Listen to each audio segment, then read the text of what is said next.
evening. Hello, hello. And we're live. Welcome. Hope you're all doing well. Let's see, have I forgot to say hello to anyone?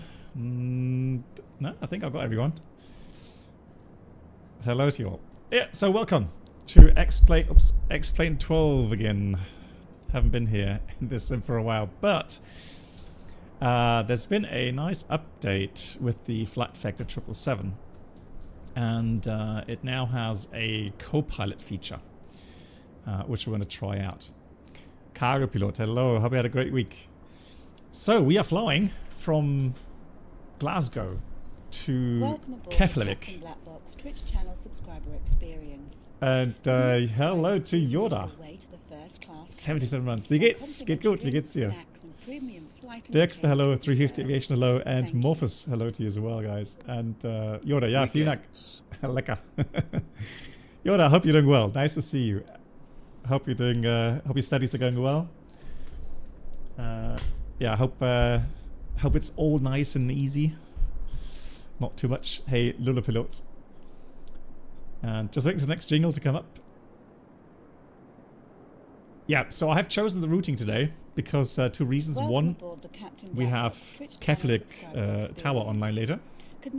And it's going to be a bit windy, apparently, in Keflavik. We'll check the weather in a second. Stormyfly, hello. I do like the 777 V2. Me too. Just feels nice to fly with. It does. It does. Happy flying.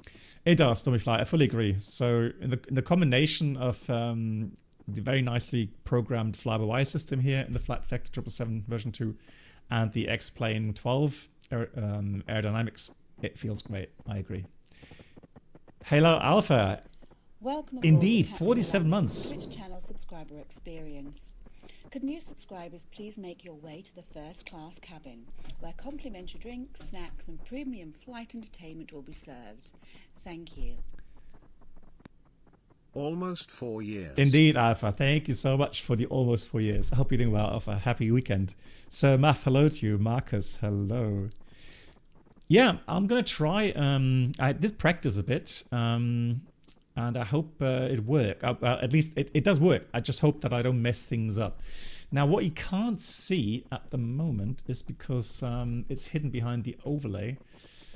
There is a little window, and I can't move it. It seems... No, I can't move it.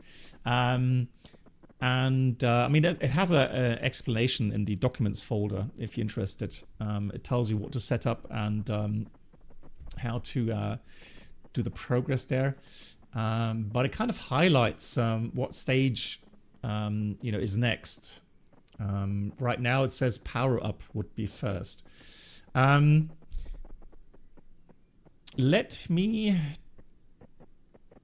me power up the aircraft first, I think, and then we'll have a look at the briefing package because it does get interesting. Hey Fabian, hello to you. Wie geht's dir? Servus, Grüße nach Österreich. Yeah, guys, so in Austria, you guys got winter, right? Apparently, you guys didn't get like a meter of snow in the next couple of, week or so. Oh, nice, Martin. Okay, so I've never tried X-Plane on the Mac, but I'll see. I'll see what kind of FPS we'll get. I mean, offline, I got a good 50 FPS yesterday, which was nice. But I think with streaming and ATC, probably a bit less. But, I mean, we're going to be blessed, I hope, with some improvements with the next bigger updates here in X-Plane. And hopefully with some good multi-threading. And Svenja, you had snow in Sauerland. Okay. Yeah, April weather. Hey, mathematics, hello to you. Yeah, go ahead. Good. Okay, guys. So I am going to start the power up, and I hope you can hear the FO talking in a minute. To the first class cabin, where complimentary drinks, snacks, and premium flight entertainment will be served. Thank you. Hey, hello. TV. Good evening, BB and community. TV Revenger coming in with 83 months. TV, thank you so much for the 83. My God, long time. I hope you're doing well. Happy weekend. Good. Okay, so let me just check one more thing here. Make sure that I have my Brunner active. Yeah, looks good. Alrighty. Good. Let's do the power up. Power up. Battery switch on. So that's the FO doing the items now. Welcome aboard. Oh no, actually, he's. Black Box I have to do that. That's my item. New subscribers should now pick Secondary, up and actually highlights the buttons class. as well if you like. Thank you. Primary external power on. 11 months already. Time flies. Procedure complete. Happy to see you back in the 777 BB711 Indeed. beloved. Indeed. Look at this beauty. Nice. And Avimar, thanks for 11 months. Thank you so much. So you probably didn't hear quite what he said. So it was just a power up procedure. So battery switch on, secondary external power, and primary external power switches on. And that was pretty much the power up already done.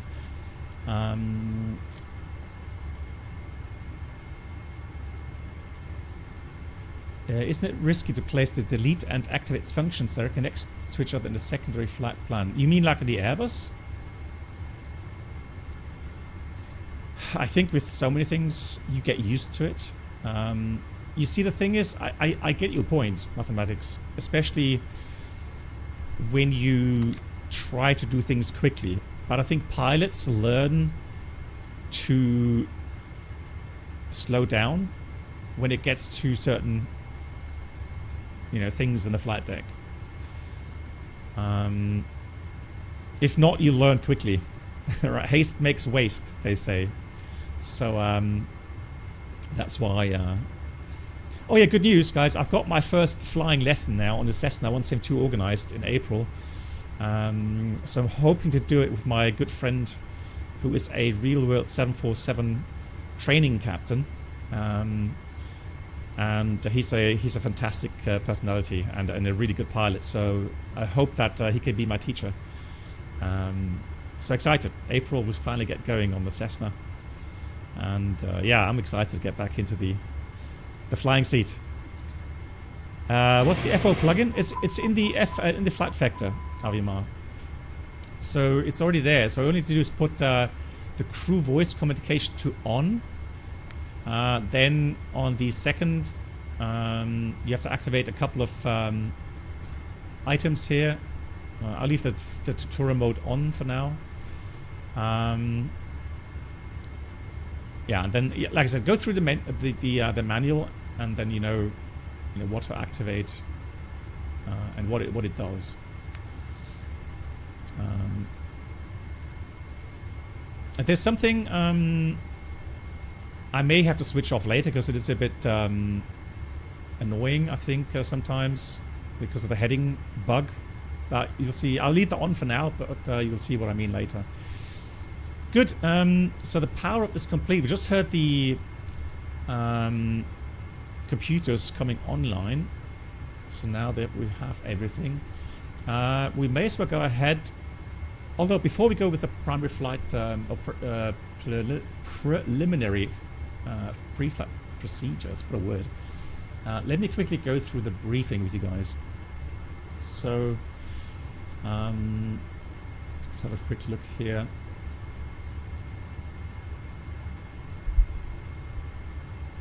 Yeah, Stormy Flyer, right? Patience, my middle name.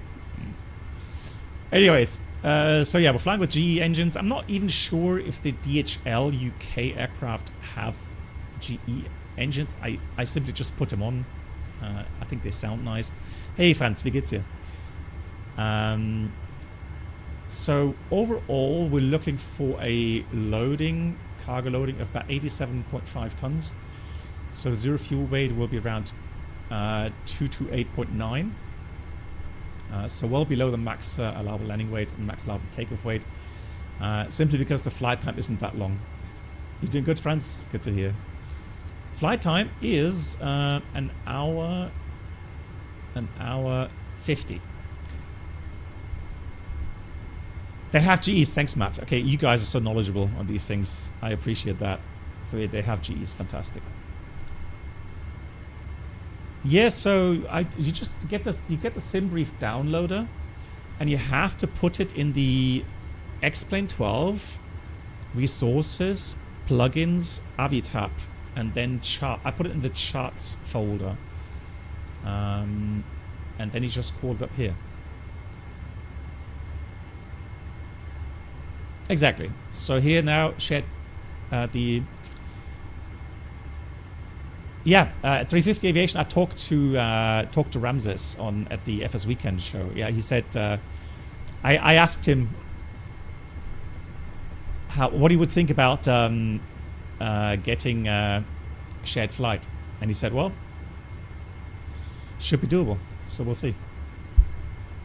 Oh, really? Hang on. What? Seriously? All 777Fs have only GE engines? Really? Okay. I did not know that. So you'll notice my alternate for Keflavik is back to Glasgow. Okay. The reason is there is no simply any good alternate on Iceland, and this is the reason why we want to have an airport that is somewhat less prone to these heavy winds, right? So you can see that low pressure area, very high winds over Iceland. So this could be interesting, especially in X-Plane 12. Even though, haven't they tweaked the wind stuff or the weather in X-Plane, especially the wind? So we'll see. Yeah, so the weather as it stands right now regarding META and TAF, I can show you the SIGMETs. So we have Reykjavik FIR, surface to level 80, severe turbulence forecasted. Aviamar. Well, we'll see. At least I have a good excuse. You know, when it's very windy, you don't want to float the aircraft. Okay. So right now, they have 340.29 knots. And it can get up to, it says becoming 15 to 16 UTC, 32 gust 44. That's why, yeah, it could be quite spicy. Yeah, and Glasgow, it says heavy rain showers, and it can get somewhat temporary windy here as well, but yeah, mostly headwinds. So we'll take that as the ultimate. Yeah, Vinja, you know me, expert. My excuse book always on the side. Good.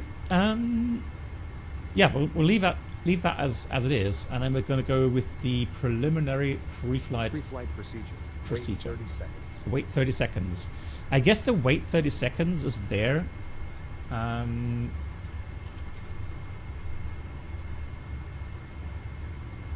to have the computers power up. But I mean, they have already powered up, so theoretically we could continue. 4, 3, 2, 1, but that's just here for the app.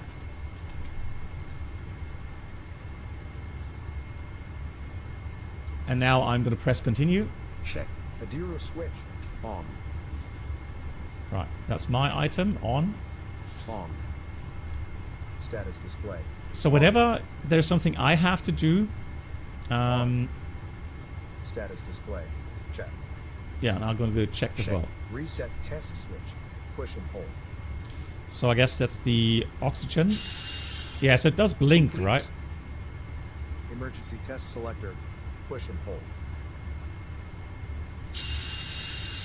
Completed. Normal 100% selected. Set 100%. Affirmative. Procedure complete. All right, there we go. That's the pre-flight procedure complete. Now, I mean, this is, I would assume this has been implemented for two reasons. One, that you have a virtual co-pilot with you that helps you prepare the aircraft, fly the aircraft, but also maybe some of you are not so proficient on the 777, and that way, you know, it's easier for you to learn the items. So I think that's good for that too. So next up is going to be the CDU pre-flight. CDU pre-flight. CDU item page. Selected. So let's do the CDU ident The model page. is 777 freighter, and the engines are GE9110B1L. Check. Yeah. Checked. Check. The active navigational database is valid. Check. Yeah. April 16th. Checked. Check.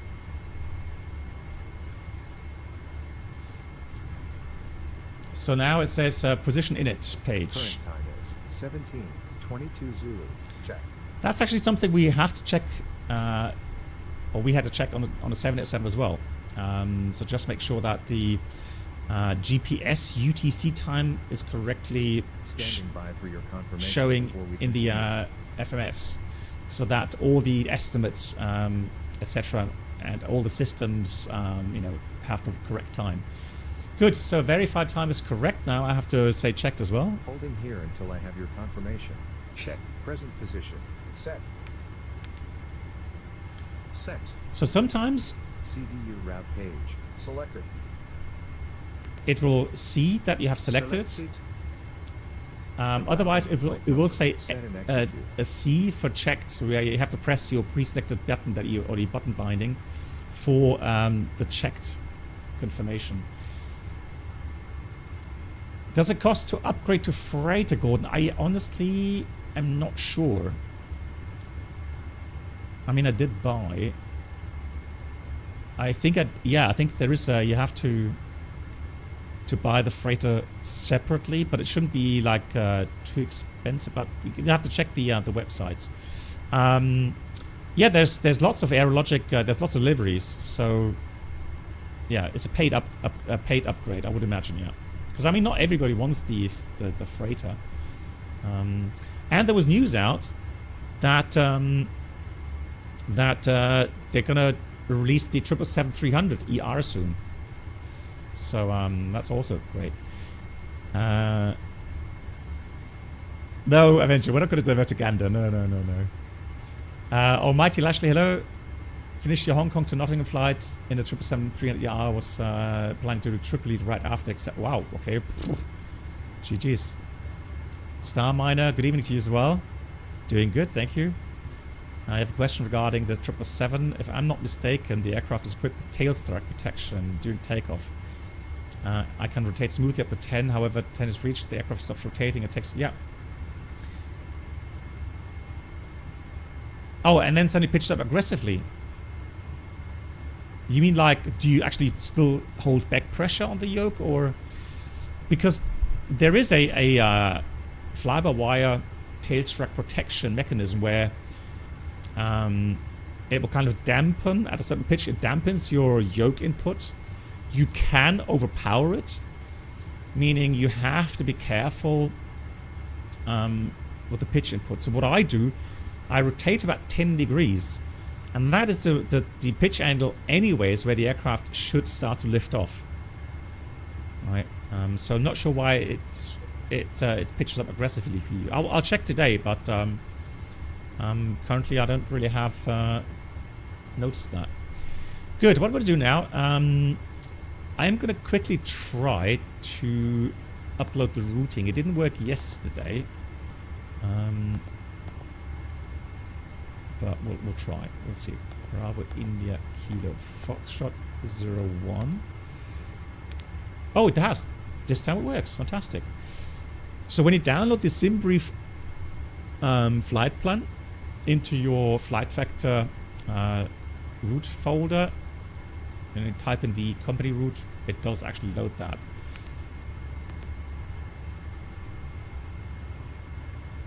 So we're just going to check that.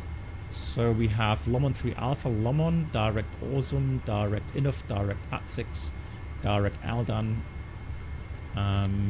direct Azrun, and Azrun 4 November for the runway, probably 01, yeah.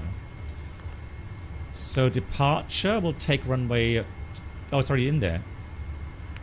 I'm gonna select it again just to make sure. Execute.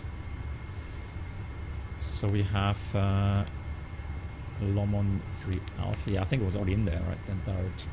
Awesome. Departure arrival. It's interesting. Right, let's take the Zulu 01. Azrun 4 November.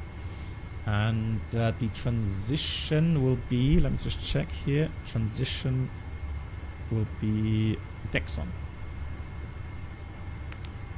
Execute. Let's just check the legs page here. That's Azrun, arrival. And then yeah, let's looking good. So routing. Now what's missing is the flight number. Flight number is Delta Hotel Kilo. Oh yeah, and if you likes to fly along, I'm on VATSIM. And actually we have a Scottish radar online, and I have ATIS now here, which is great. Scottish, fantastic, looking good.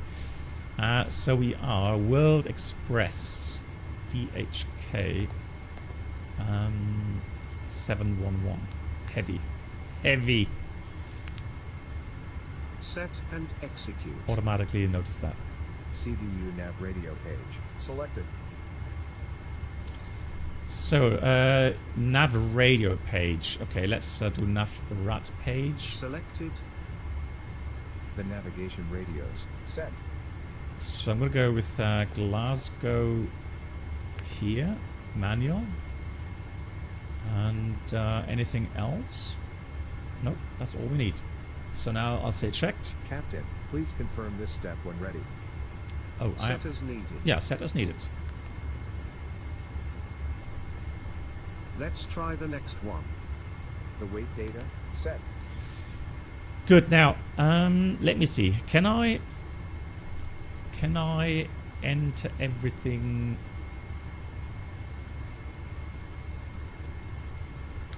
Quickly. Ground service. Now let's check something here.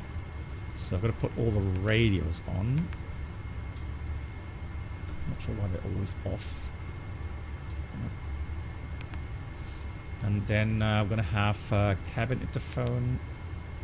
And now you have to select the correct channel.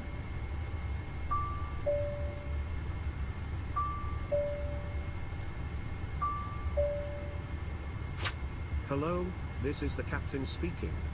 We are all here and ready. We are in need of some equipment. What can I call for you? Main cargo loader. Forward luggage loader.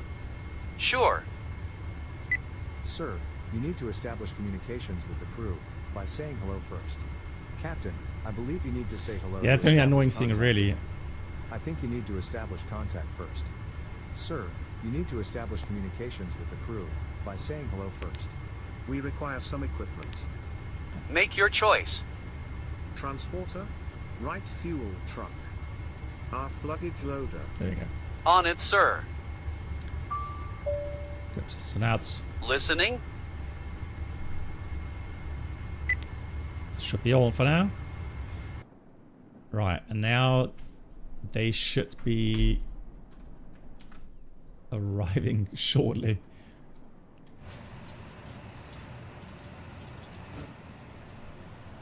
Lots of personnel right around the aircraft for the 777. Like it. Hey, Capitan. Hello.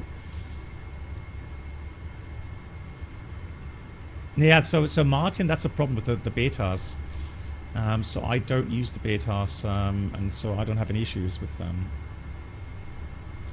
So how do you do? It says, yeah, the 200 LRF have only GEs. 115 and the 110B. Okay, thanks for the info. Sim Caesar, hang on, where's Sim Caesar? Did I miss Sim Caesar?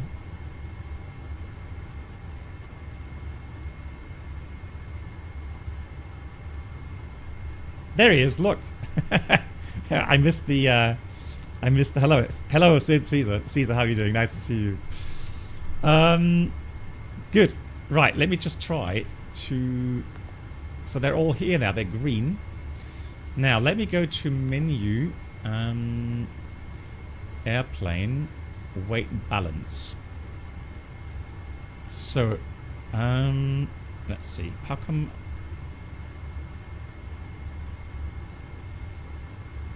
Oh, hang on. Initialize flight. There we go. So, airplane, weight and balance. How come I can't fill from SimBrief? That is weird. I know I have to data insert it. Yeah, I think I have that. So external services, Navigraph. Yeah. Oh, yeah. Of course, you're right. I have to press that first. Thank you. Yeah, flaps 3 as well. Thanks, guys. Exactly. That was it. Yeah. So there we go. So now we're going to go airplane again. Weight and balance. Now I can fill that in from SimBrief. We're just going to check and make sure that this is all correct. So we have 87 tons, which gives us 228.8, correct? And the fuel, with a bit of extra fuel, guys. Remember the issue when you have your departure airport also as your primary alternate airport. Remember that. If you have to come back to your destination or departure airport in this case, which is then the alternate, you will arrive, if you don't take any extra fuel, you will arrive just with your final reserve fuel, which is 30 minutes remaining flight time. That is not a lot, is it? So that's why I've added 30 minutes extra. So the idea is to come back, well, to give us maybe 1 second approach, and then still be able to come back comfortably to Glasgow. Although, I mean, realistically, I should add another 2 tons. Yeah. If I want to do a go around, let me put 37 tons in here. So let's load the fuel. You may fuel now. I am starting the refueling process. Please start loading the luggage. Of course. Now, why can't I load the main deck? It's there, isn't it? Oh, hang on. I have to. Yeah. Isn't that oh, where was it?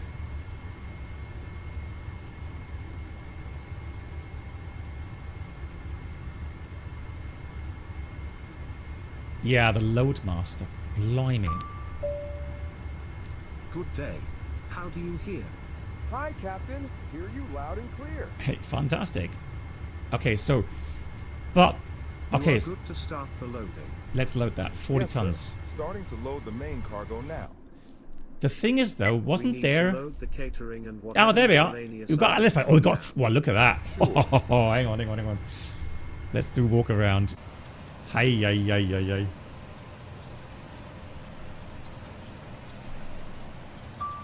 Oh, darn.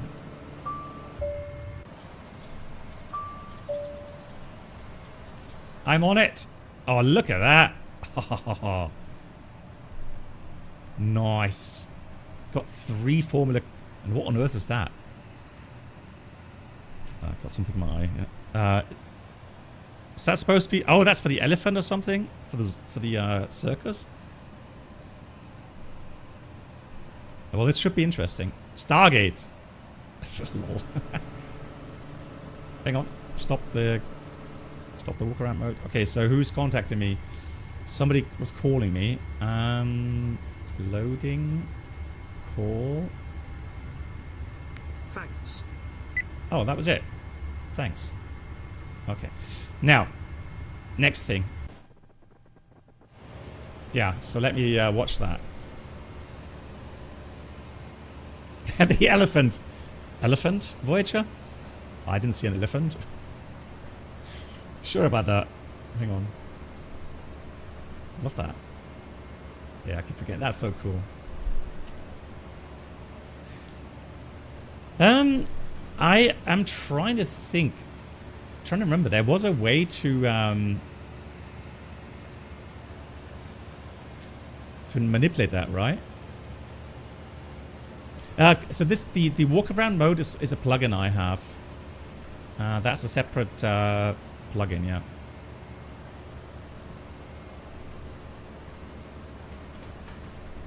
The only problem is that for some reason I can't get the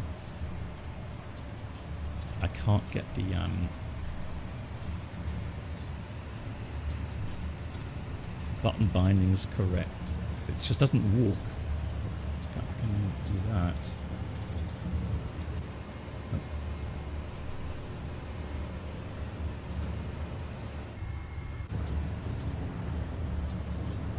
I can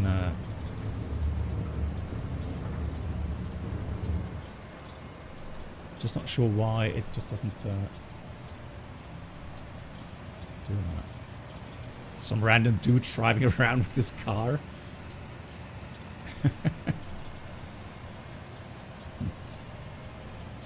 But yeah, there's an elephant. There is an elephant. Oh, stop the Ah, yes, please. Here comes the Formula 1 car.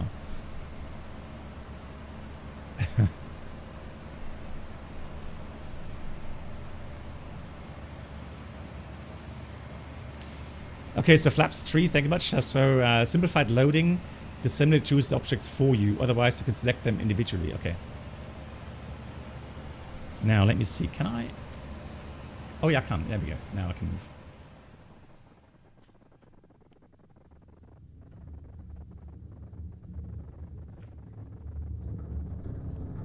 It makes noises.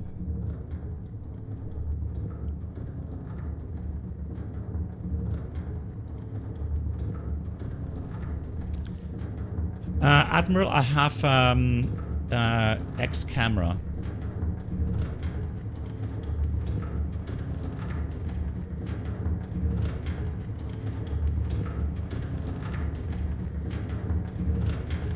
The problem, you know, the thing is, so I'm just thinking, I would be like a little child. And I know it's probably completely, you know, forbidden. But, I mean, in cruise flight, you have to check the cargo hold, right? I mean, you know, so I have to make sure that everything's, you know, according regulations, right? So, I mean, and then I may, to really make sure, just may have to sit in the Formula 1 car. Now, just to check everything. A gift from me to you. Oh, Pilot said, oh my god, thank you so much. 10 gifted subs. You guys are too kind. Thank you so much to Pilot said. And so Sven Hamburg, Javsund Kilish the Dark Nerd, Monkey Nakako, I don't know how to pronounce that. Trotolina, Ludwig, Rich, and Pathos. Please say a big thank you to Pilot Zep for gifting you all a sub. That's really kind. Pilot Zep, number 4, thank you so much. That's really kind. Dude, it's cold out there for the elephant. Yeah, I know, I'm sorry. Right, anyways, we got some more stuff to prepare. I'm getting carried away here, so now what I'm going to do is we will enter the preliminary, what a word, preliminary 0 fuel weight. So we'll put 228.9, but that's just like the word says, preliminary. And the fuel reserves. Now here's the thing, so we need at least Azrun 15.2. Quite a lot of Set. The 0 fuel weight, the fuel weight and the gross weight agree with the dispatch papers. Check. Let's check. 257. Yeah, we did take a bit more fuel. Yeah, let's say yes. Not this time. What? Next. The cruise altitude and cost index. Set. So cruise altitude initially 340, and the cost index. Oh, nice, Pilot Sep. No worries. So you're not that late actually. Set. So Pilot Sep, what's your favorite aircraft you're flying at the moment? So it already wants me to set the performance data, which is a bit weird, I think. But we may as well. So echo. I always have to be so careful because the next step, awaiting your response. I keep on want to put in Echo Golf Papa Hotel, which is Edinburgh. So no intersection. Runway's going to be wet, so good. Captain, this is your item. Ready when you are. Yeah, I know. That's a bit annoying as well. That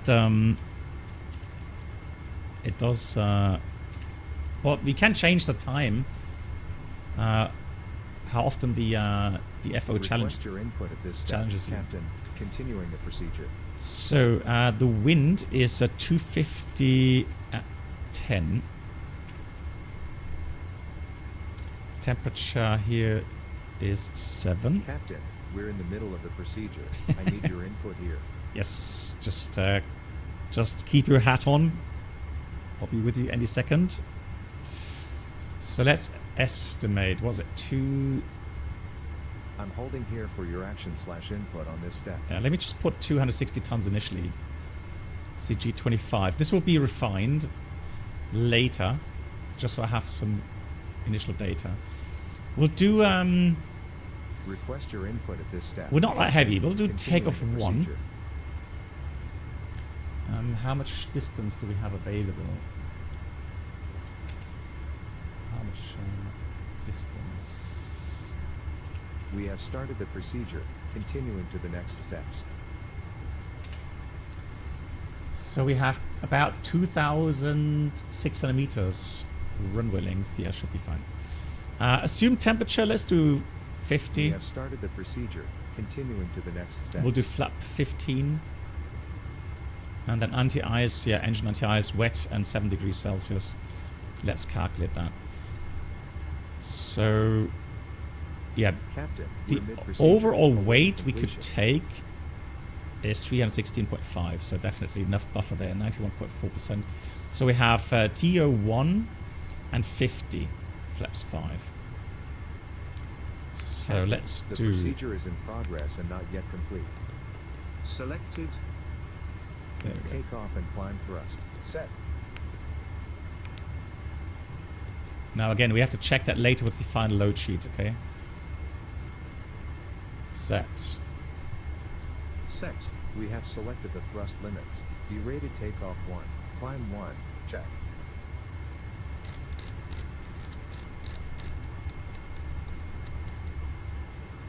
Check. Takeoff speeds. Set. No, not to my knowledge, no. You mean like on the PNVG 777? No, not to my knowledge.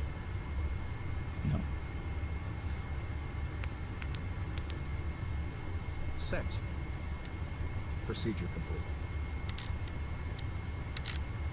Again, it's just preliminary. Auto throttle on. Toga.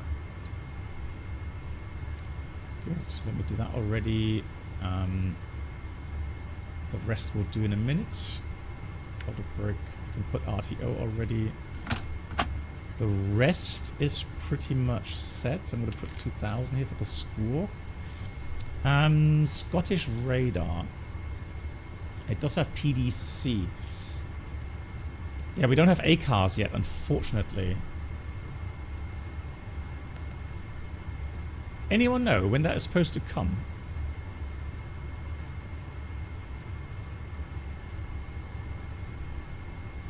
Oh, Pilot Sepp, you say you're in love with the 747 turret feed. Is nice. Pretty sure it's out already.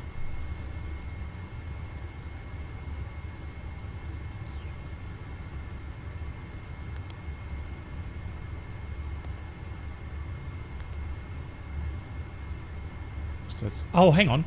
Oh, yes, of course. Disregard, disregard, disregard. Yeah. Com menu here. Yeah. Let's try ATC. Log on. We don't have to log on, I think. Departure. That was it. Yeah. No, so it could well be that it's working. I can check that. Just let's try that. So we've got our call sign here. Facility is Echo Golf Papa X-ray. Let's try that.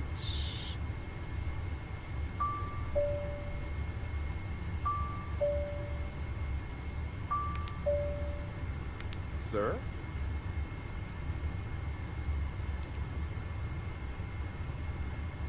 Much appreciated. Yes, sir? I thought he called me. Right. Good. So then we're going from Echo Golf Papa Foxtrot. Destination Bravo India Kilo Foxtrot. And the information is Alpha.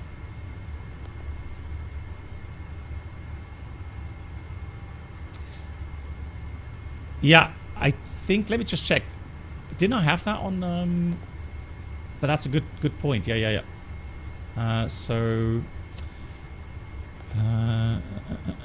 External services. Yeah, VATSIM and Hoppy. Yeah, I have that. You can listen on the right select keys in the third MCD. Yeah.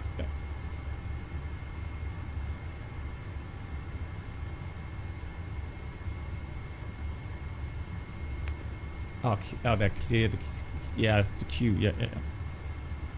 Yeah. Oh, you have to connect. Oh, hang on. Really?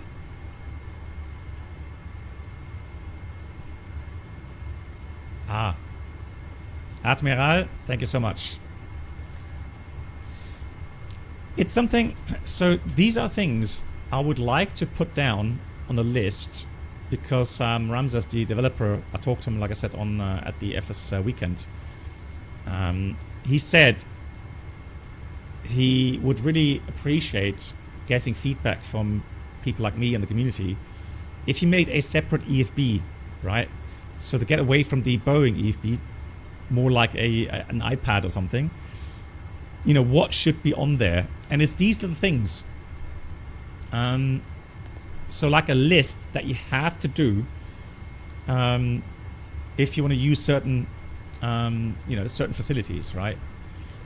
So the gate here is, let me just check. Gate is 38. So I'll take 38.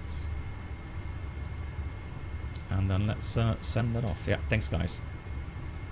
Yeah, I would have been really stuck by now. Right, that's sent. So let's just now wait for the response, shall we? How's the loading going?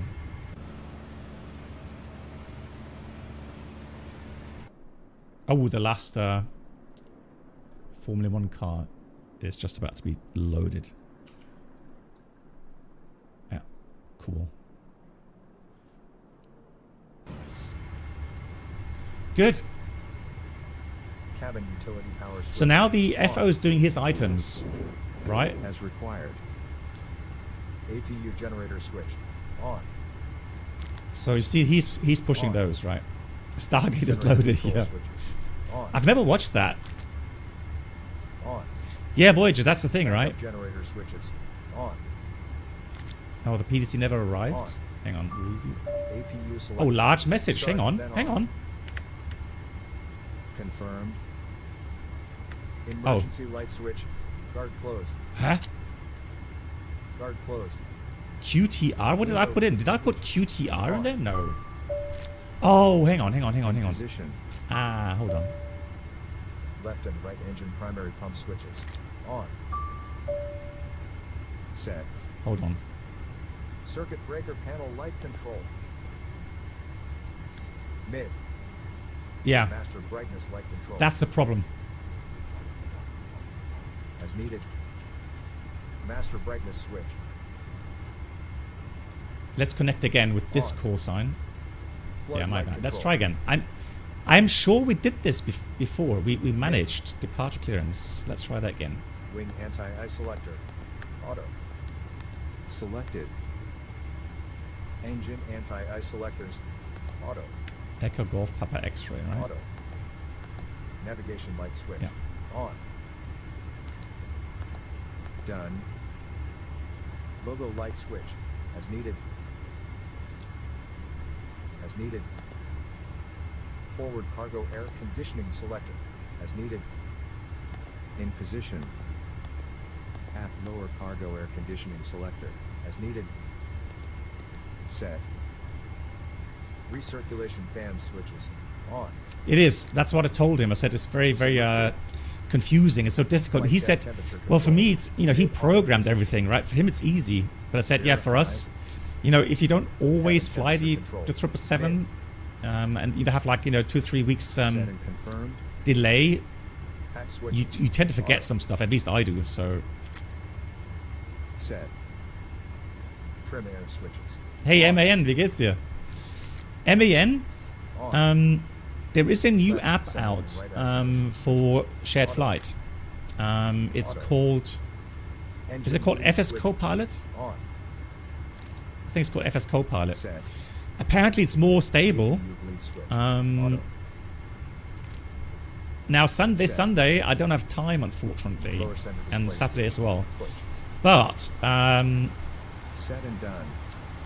Yeah, and you said weekend works best for you, right? Set. Barometric select. Set QNH. Yeah, 1013 is set. Set QNH. Forward panel brightness controls. Mid. If you need it. Lads. Oh, there we go. Set and confirm. So let's go. New messages. Secondary engine indications. Check. Oh! Stop it. Status display. On. I was just looking at the page here. Oh. Leave that alone. Yep. As it should be. There you go. I'll stand floodlight control. Mid. Please check your VDGS panel and follow the startup window given in VATS. Procedure complete. Hang on. Received. Departure request. Received. Oh, there we go. And there we go. Here we got the departure clearance. I'm going to accept it straight away so that it doesn't time out. Now,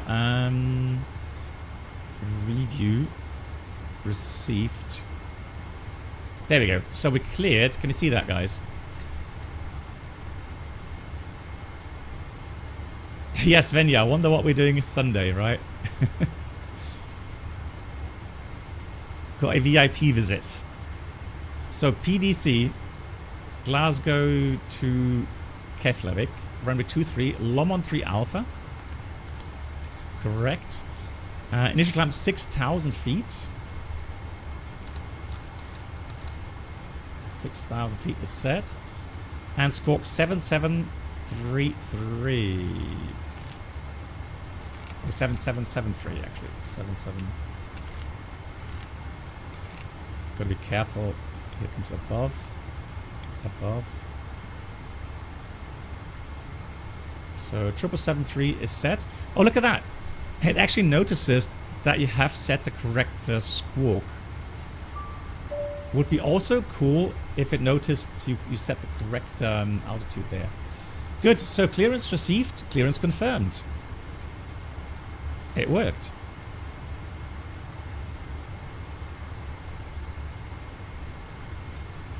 There we go. Cool. Now, I have no VDGS here, but we're supposed to look at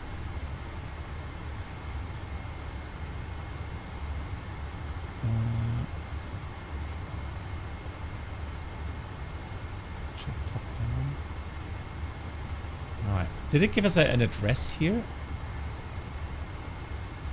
Please check VDGS panel for the startup window given. Oh, there we go. There it is. VATS.im VDGS. Seems like a lot of airports are actually doing that nowadays. So what it does, it gives you this this window. What time do we have now? It's 17:56. Is that correct? Yeah, it is. That's the correct time. So let me put in 1810. Sorry, 1810. Submit the TOBT. So 8 minutes until we have a startup. Hey Holger, greetings to you. It was nice meeting you in Lelystad.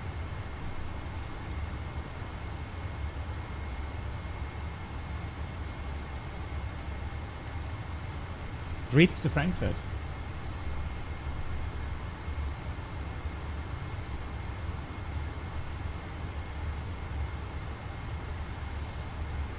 Yeah, Holger.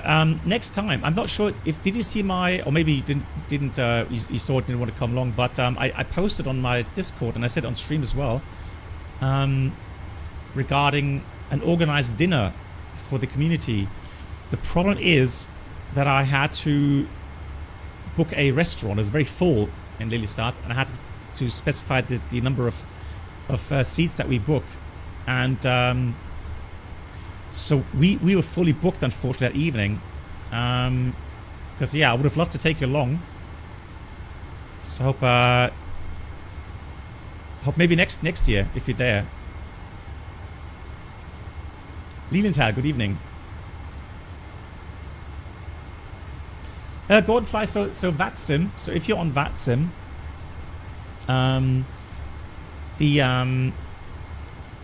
many airports now use this TOBT, so the target off-block time feature. So you have to specify what time you're able to depart. So it's pretty much like in real world. And let's say you have a big event like Frankfurt Friday, then you specify what time you would be able to push back. And then sometimes you would get a startup time, so TSAT. That's going to be a bit later than what you could be doing, just like in real life. Okay. Sometimes you may have a slot as well. So yeah, it's kind of simulating the real world. Good. So my captain's pre-flight. Let's have a look here. Minimum selected. Reset. Reset. Reset. Parametric selected. Set QNH. Yeah, set. Skip this one, please. I said it. Yeah. Altitude increment selected.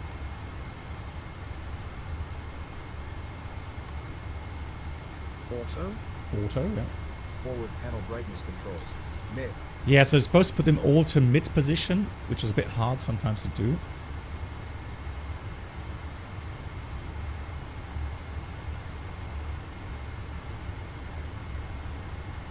We're at the next step, awaiting your response. Yeah, let's do that. Skip ahead. Yeah, exactly, Holger. Yeah, if you have VDGS here as well in some airports, then indeed you can do that. Yeah, you can see that on the screen there. Good. So the PDC worked. We got the clearance, which is nice. And then I would be ready for a first checklist. But so all the pre-flight is completed. It now says the next green item is before start. However, we got a load sheet here, so let's do that. So let's have a look at the load sheet here. Welcome aboard the Captain Blackbox Twitch channel. Hey Nate! Gute! Please make your way to the first class cabin, where complimentary drinks, snacks and premium flight entertainment will be served. Thank you. Nate, how are you doing? Greeting Thanks so from much. Germany. On a train, not a plane. Great seeing you and everyone last weekend. My party continues. Indeed. I'm such an idiot. I have an MCDU from a 777 I could use. But, okay, I'll do it next time. I completely forgot. Nate, thank you so much for the 32 and Germany on a train, not a plane. Fantastic. Where are you at now? Are you already at the Drachenfelsen? Have you ever looked at that?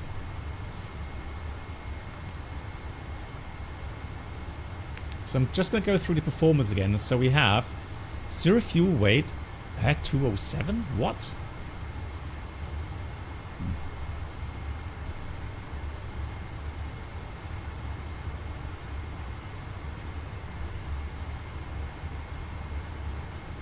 Hang on, what's happened? Why is it not loaded? Menu.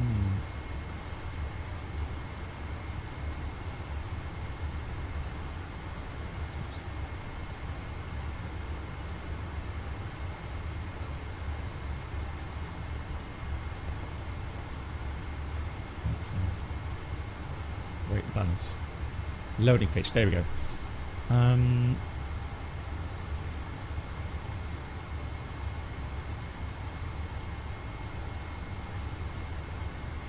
I'm honestly not sure why. Oh, you're back to the Netherlands. Nice. Okay, so I guess we're going to have to change that then. So we're going to use a little bit less fuel. But that's just the way it is. I'm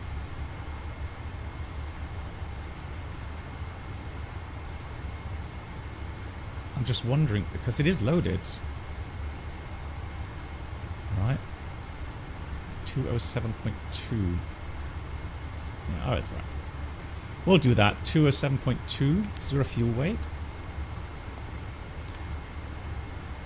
Reserves. So 244.1. And then what we'll do is go back to performance.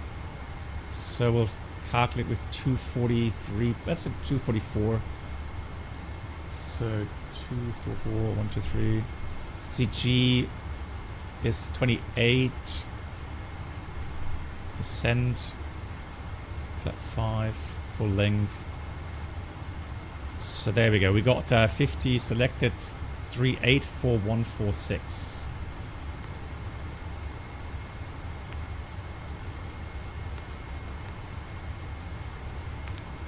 Interesting that it's got so different speeds here as well.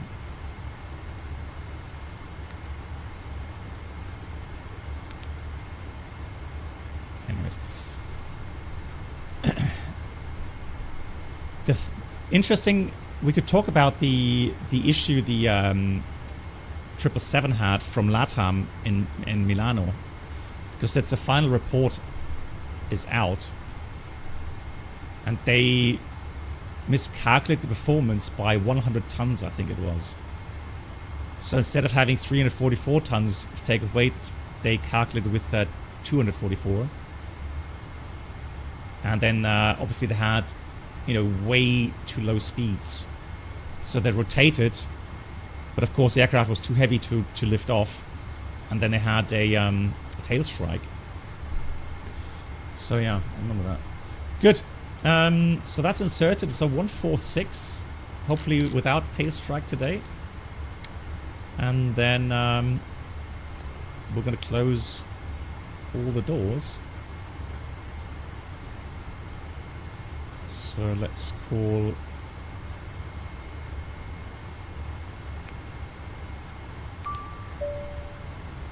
Yes, sir. So let's go with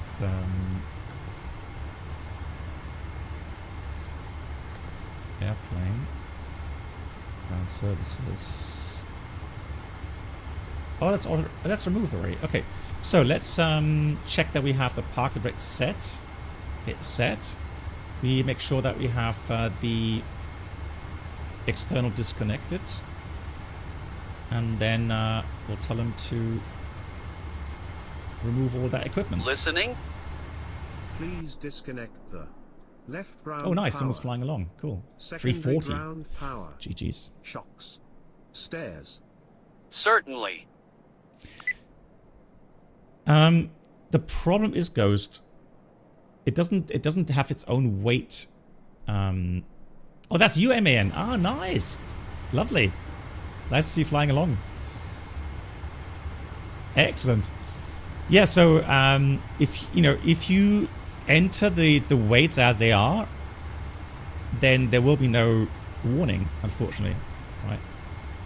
The scenery is it's a payware scenery, Glasgow. But I don't know. Okay, so I've got now. Look, so now we can see we're in our startup window. You see. So it's 5 minutes prior to TOBT until 10 minutes after. No, 5 minutes. So 5 minutes prior, 5 minutes after. That's why we have 9 minutes, 30 seconds left for pushback. So we've got to hurry up. Let's do the checklist. Checklist, please. Oxygen. Tested 100%. Tested 100%. Flight instruments. Yeah, we got heading 243, altimeter 1013, 20 feet. Set. Checklist complete. Good. Then we'll do the before start items. CDU. Set. Let's go to next. Initial heading or track. Set. Let's go to next. Taxi and takeoff briefings. Yep. So taxi out.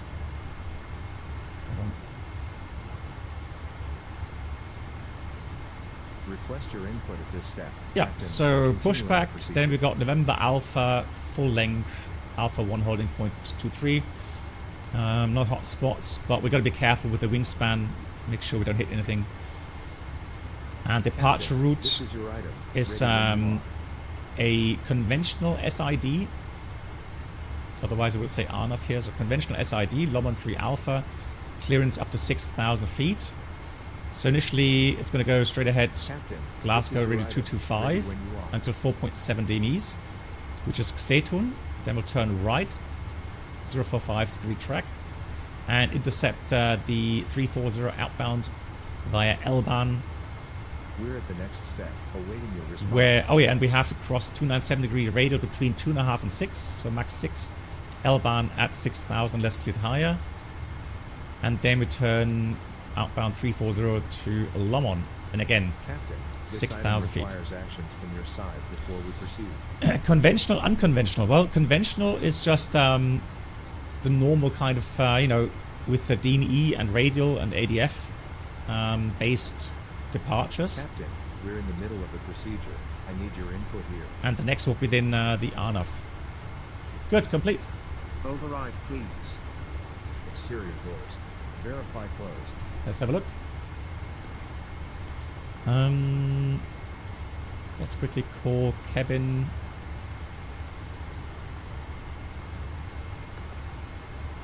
So we want to have airplane doors.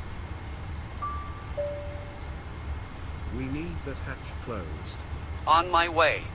Wonder why it's always Certainly. there. We go. Once that's closed, we'll go auto manual. Doors to armed mode, please. Doors are armed now. Confirmed. Yep. Nose gear steering. Right. Let's say it's locked out. Locked out. Right electric demand pump selected. So that's the items from the ENAV FO now. speed on. LNAV on. Oh. Uh-oh.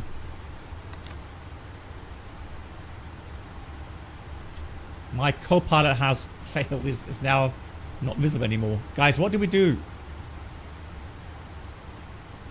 That hasn't happened before. How to restart that? Oh, hang on. Checklist. I know why. Exactly why. The checklist. Yeah. Good. So that's the thing. If you call up the checklist, the menu disappears. That had me just worried there. So let's do the before start. Initial heading or track. Set. Is set. Override it. Taxi and takeoff briefings. It's Override completed. it. Nose gear steering. It's locked out. Locked out. C1 and C2 electric primary. Ground to switches. cockpit. On. Tow is driving up. So that was it. Left Now, electric demand pump selected. now the FO's doing the hydraulic panel. Auto. And the cool thing is, C1 and C2 air Yeah, demand we'll pump have engine. selectors. Auto. Auto. Fuel pump. so the first officer does his items now, which is great. Check. Okay, all doors and hatches are closed. Ready to connect. Selected. Cancel recall switch. Push. Yeah, TCAS office, As it correct. should be. Ready for the before start checklist. Okay, that's cool. He's just ready for the before start checklist. Before start checklist, please. Set. Doors and windows. Check. MCP. So got V2146 heading 228 and altitude 6,000. Set. Takeoff speeds. 138, 141, 146, and we have DTO 150 degrees. Set. CDU pre-flight. It's completed. Completed. Trim. Trim, let's see, 5.75. 5.75. There you go. Set. Set. 00. Taxi and takeoff briefing. Completed. Completed. Checklist complete. Good. Let's call Scottish 35530. 35530.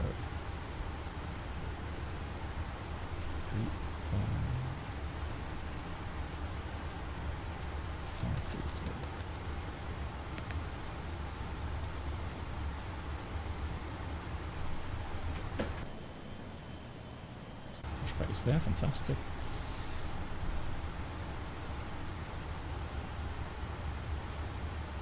Scottish, good afternoon from World Express 711 Heavy in Glasgow, stand 38, requesting push and start.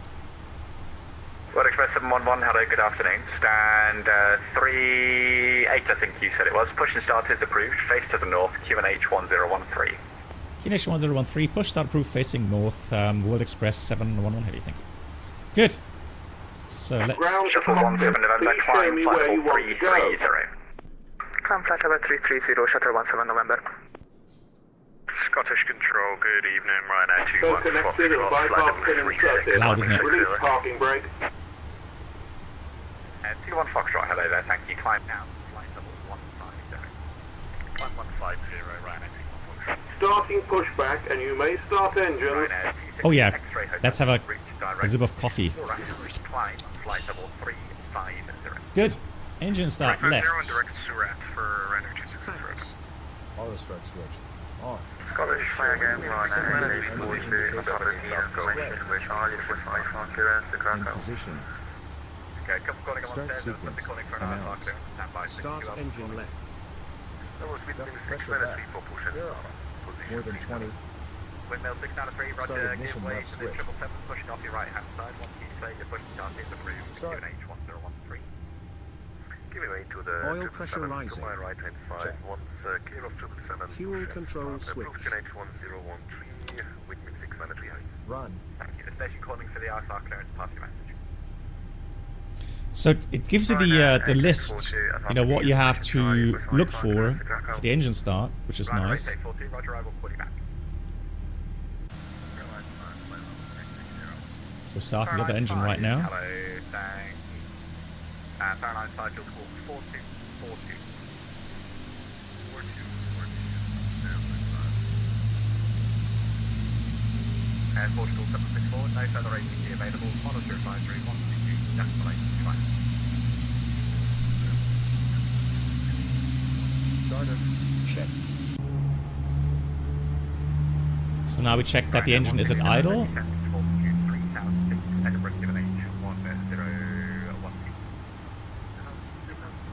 Start. Procedure complete. Bed 1903 when you're ready. Secondary engine indications. Let's start the right engine. Pressure right. More than 20. Selected. Start ignition right switch. Start. So that's the FO item. Verified. Right. Pressure rising. Oil pressure. Check. Fuel control switch. Cleared to crack off Run. via the Run. Papa 600 airway.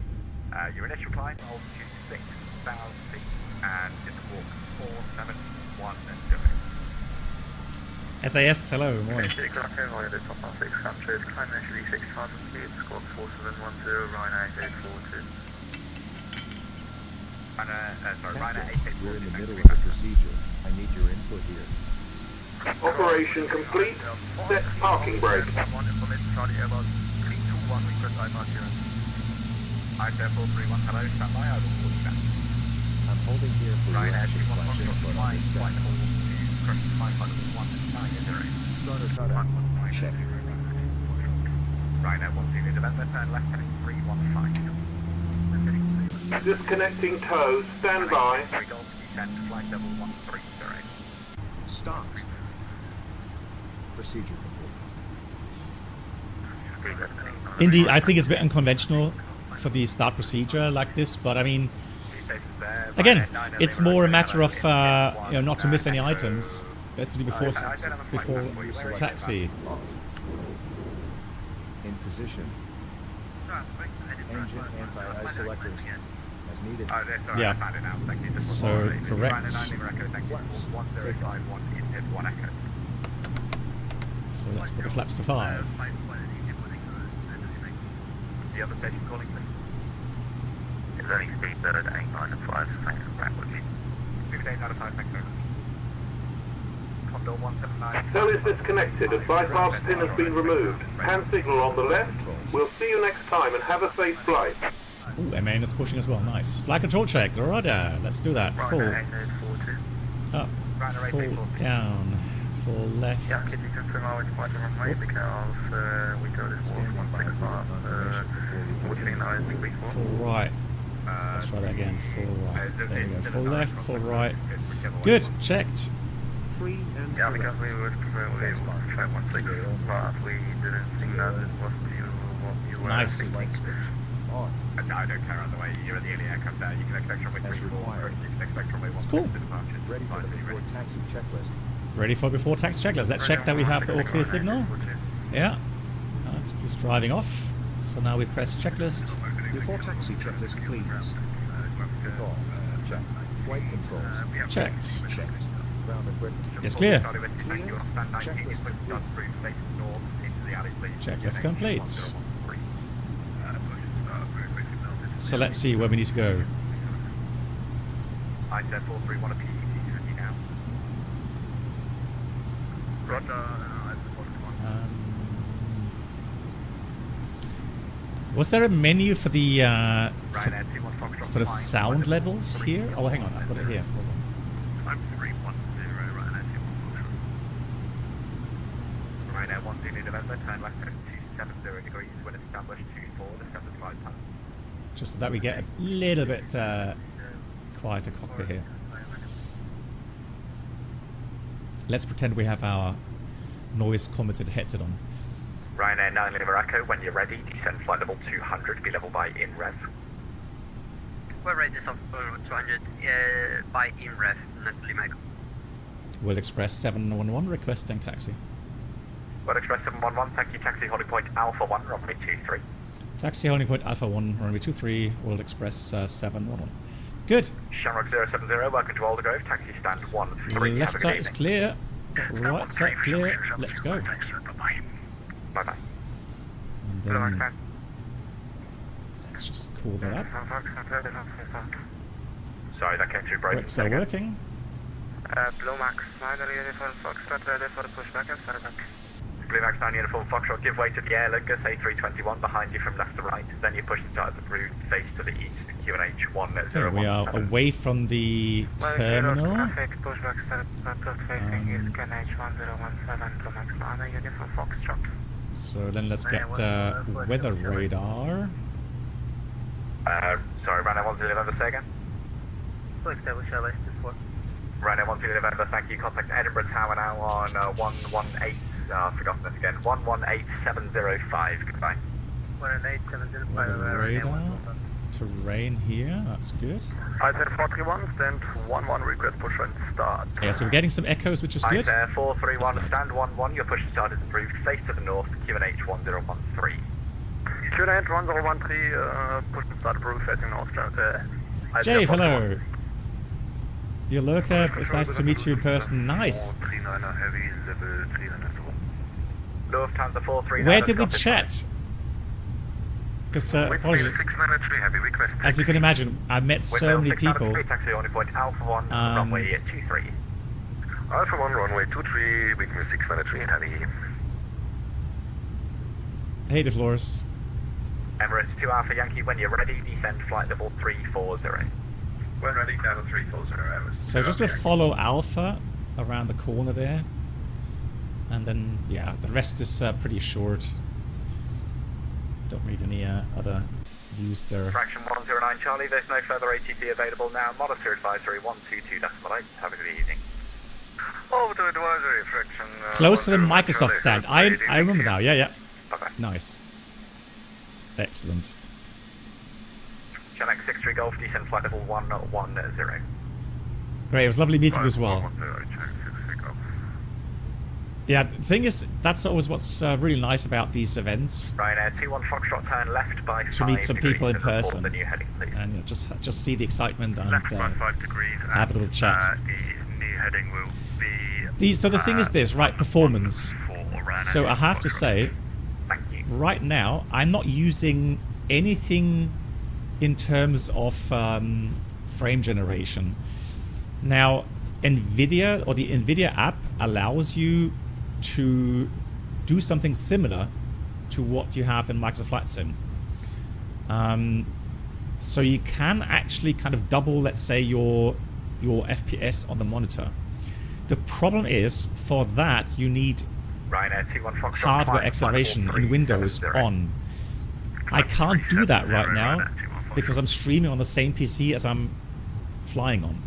And that means that my OBS, so that the streaming software, doesn't like hardware acceleration.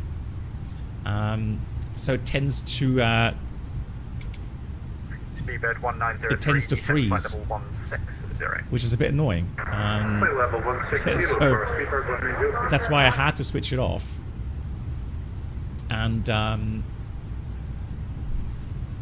that's why I can't use that frame gen for X-Plane, because otherwise I think it would have easily 60 FPS on the monitor. That's the problem. But you guys, that if you don't stream, you can use Scandinavian 9135, you back up. That frame gen, right? Scandinavian 9135, thank you. There is no further. No, I don't use I don't use X-Plane rest of that. Let me just get before takeoff checklist or items. Shuttle 17 November, no further ATC available. Monitor advisory 122, correction 122.8. Goodbye. 122.8, thank you very much for the ATC. Have a good day, bye bye. Oh, that's Alpha 107. Bye-bye, Ryanair 9 Lima Echo, descent flight level 120. On. Descent level 120, Ryanair 9 Lima Echo. Off. Scotch Control, good evening. Delta Alpha Golf Yankee, Grad 3 Charlie departure, 4,000, climbing 6,000. Yeah. Delta Papa Yankee, thank you, climb now, flight level 150. Prepare cabin. Climbing now, flight level 150, Delta Alpha Golf Yankee. Ready for the One Express 711, you ready for departure? World Express 711 AFM. One Express 711, thank you, runway 23, surface winds at Glasgow 290 degrees, 11 gust, 24 knots, cleared for takeoff. Runway 23, clear takeoff. World Express 7 normal. Good. So let's do the checklist. Takeoff checklist, please. Checklist complete. We're cleared for takeoff. Everything's done. Projector is clear.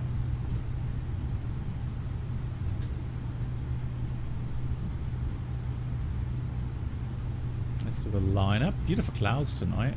Looks very pretty. Emirates 2 Alpha Yankee, when ready. Gonna start the ellipse timer. Level by ACPEC. Right. When ready, down at 260, level 5, runway 23. Are we ready? Let's go. ISA 431, we got taxi. ISA 431, taxi holding point Alpha 1, runway 23. Taxi holding point Alpha 1, runway 23, ISA 431. 40%. Takeoff. Thrust zone. Golf X-ray Charlie, you're leaving my area of coverage now, so my service terminates. You can squawk on security and free call on route. Goodbye. V1. V1. Golf X-ray Charlie, Scottish. 3,000 feet remaining. Positive rate. Gear up. Elna.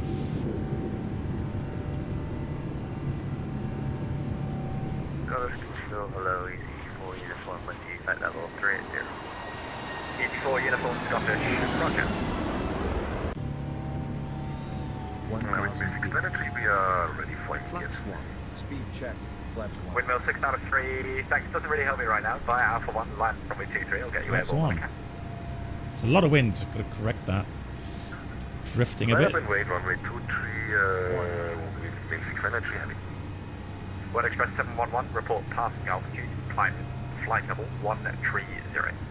Passing 2,200 feet, climbing now flight level 130, World Express 711. Channel 63 Golf, descent, flight level 80. There we go, so let's have a look. Flaps up. Ryanair 9 Lima Echo, descent, flight level 100. Takeoff, LNAV, VNAV speed. Ryanair 9 Lima Echo, descent, flight level 100. 100 Lima Echo, sorry. Delta Papa Yankee, climb, flight level 310. Flight level 310, Delta Papa Yankee. Right, good takeoff. Autopilot engaged. Social Control, good evening, Ryanair 38 Whiskey, Quebec, passing flight level 230, climbing flight level 240, gap. After takeoff, Ryanair 38 Whiskey, Quebec, hello, thank you, it is the Checklist complete. PIP 1 Echo arrival to Edinburgh. Roger, input 1 Echo arrival to Edinburgh, Ryanair 38 Whiskey, Quebec. Max 9 uniform, focus flight taxi. Max 9 uniform Foxtrot, taxi holding point Alpha 1, runway 25. Auto throttle and speed mode. Oh, there we go. We have to 693, runway 23, surface winds 2. go with flight level change. 11 gust 24 knots, clear takeoff. Because we got cleared climb now 130. Channel 63 Golf, vectoring ILS approach runway 24 at Edinburgh. Continue on your present heading. Good, let's set standard. Back to the ILS 24 and present heading. Channel 63 Golf. Ryanair 21 Foxtrot, resume Standard set. navigation direct to Rokan. Navigation direct to Rokan, Ryanair 21 Foxtrot. Easy 59 Mike uniform, when you are ready, descend flight level 25. How's the elephant doing? I hope well. Level by Rokan. When ready, descend flight level 250, level at Rokan. Can't get him right now. In cruise flight, we'll check him, alright? Ryanair Yankee 884 direct to start. Alotti. Direct Alotti, thank you, Delta for Golf Yankee. Ryanair 8842, ready for push and start. Ryanair 8842, push and start is approved. Face nice. to the north, the Aberdeen QNH 1008. Approved, face north, QNH 1008, Ryanair 8842. That's the one, exactly, David. The fluid motion. That's the thing, right? And Max 9 uniform. it should be a Stargate, yeah. Don't ask me why. After departure, runway 25. Good, so 10,000 feet. He just did the landmass off. It's straight Procedure ahead completed, towards very nice. 2,000 feet, please, So and all I'm then going to do now left is put the turn to seatbelts to Ringer. auto. Roger. Here I'm going to put Nafrat clear. Oh, delete actually. Delete. Make sure The initial I copy a route. The cleared altitude is still 6,000 feet. It's runway heading until passing 2,000 feet, and then the left turn to Ringer. Yeah, 2,000 on runway heading, and after passing 2,000. Have they announced anything regarding 350? 1,000 to go. Blue Max 9 uniform Foxtrot, thank you. Runway 25 at Aldergrove, surface actually, winds let's do are VNAV. 280 degrees, 13 knots, clear takeoff. 25 clear for take, Max 9 Fox. QNH 365, press hand up. Yellow Ring 9365, no further ATC, monitor 531, 2295. Scottish Emirates 2 Alpha Yankee, 10 flight level 200. Scottish Highlands coming in. Beautiful. Looking nice. Ryanair 9 Lima Echo, vectoring ILS approach runway 24, fly heading 015 degrees, speed 220 knots. Vector Charlotte, runway 24, heading 015 at 220 knots, Ryanair 9 Lima Echo. Ryanair 9 Lima Echo, It does 10 look flight nice. level 80. Yeah. Flight level 80. Yeah, with map enhancements. World Express 711, climb, flight level 190. You'll be leaving controlled airspace very briefly in the climb. It's a traffic service outside. Flight level. That's copied. 190. Climb flight 190 Flight World level Express 190. Selected. 711. Auto throttle on. Windmill 6 out of 3, report your passing level and climb now, flight level 190. That's interesting. Just take out the thrust here. Fuel by level, holding it, float not holding. Why did it go in overspeed? Maintaining flight level 60 and climbing now, flight level 190. Anyone see the modes that we just had on Bed 1903, descent, flight level 120.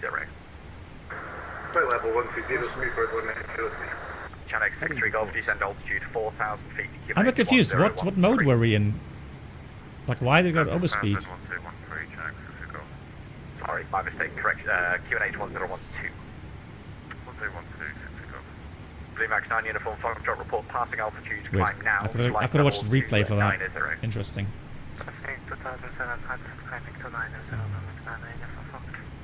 Ice Air 43, sorry, disregard. Shuttle 46 Charlie Whiskey, runway The sports mode, yeah, probably. 11 gust 24 knots, clear takeoff. Right, this is really going up fast now. November 265 is with you at... Let's dial that down a bit. At Charlie 1, holding for the runway 24. November Kilo 635, thank you, runway 24 at Edinburgh, wind 250 degrees, 10 knots, clear takeoff. Clear for takeoff, runway 24, November Kilo 635. I was VNAV speed. Channel 63 Golf, turn left, heading I have no idea. 0 degrees, speed 180 knots or greater. 180 knots. Yeah, because if it gets to the VNAV speed, it should have stopped the acceleration. Negative, that wasn't for you. Brake. Channel 63 Golf, heading 320 degrees, speed 180 or greater. Yeah. Also, I pulled the thrust levers back, but they weren't synchronized. World Express 711, you're cleared to re-enter controlled airspace now. When the climb to flight level 340. Climb level 340 cleared into the net airspace. Copied. Flight level 340. The World Express 711 heavy. Windmill 6 out of 3, leaving controlled airspace in about a mile and a half. So let's go back to VNAV 340, and then just make sure VNAV. Ryanair 9 Lima Echo, descend altitude 5,000 feet. Now the thing is that we are already getting close to the. Ryanair 8842, West Oxley. Although we're not really that close to the airspace. Taxi holding point runway 1. So at 6 is the entry point for the Shandwick airspace. The other station. So I'm not sure. Okay, Channel 63 Golf, descend to altitude 3,000 feet. 3,000, Channel 63 Golf. Tourist control, high sail power, 6 airport level Let's go VATSIM radar for a second here. Ice Air 536, Scottish, roger. Central with a Hannah 40 heavy holding short runway 24. Yeah, the station calling holding short runway 24, thank you, I will call you back. So, Roger. This is Scottish airspace, and this is Shandwick, so this small portion here. And let me just get my aircraft. There we go. So at 6, and then this is Shandwick, and this is Reykjavik, so Iceland. Usually when you have aircraft that don't have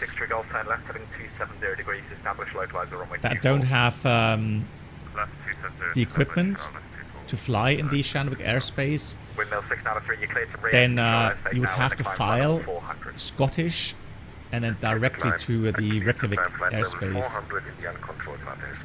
Should I change frequency? With me 6 energy heavy? Negative, stay with me. You're going to be in. So then we would be flying via Ratsu. Right, so Ratsu would be the waypoint there. You've re-entered controlled airspace, thank you. It's a radar control service. That is copied. World Express 711. November Kilo 635, report your passing altitude, climb now, flight level 1. So depending on the airspace that you're entering for the Oceanic area, that will be your sector to get your clearance. So strictly speaking, we would be getting clearance with Shandwick today. So you hear that heading to course? So the FO is telling me to put my heading back to the current course.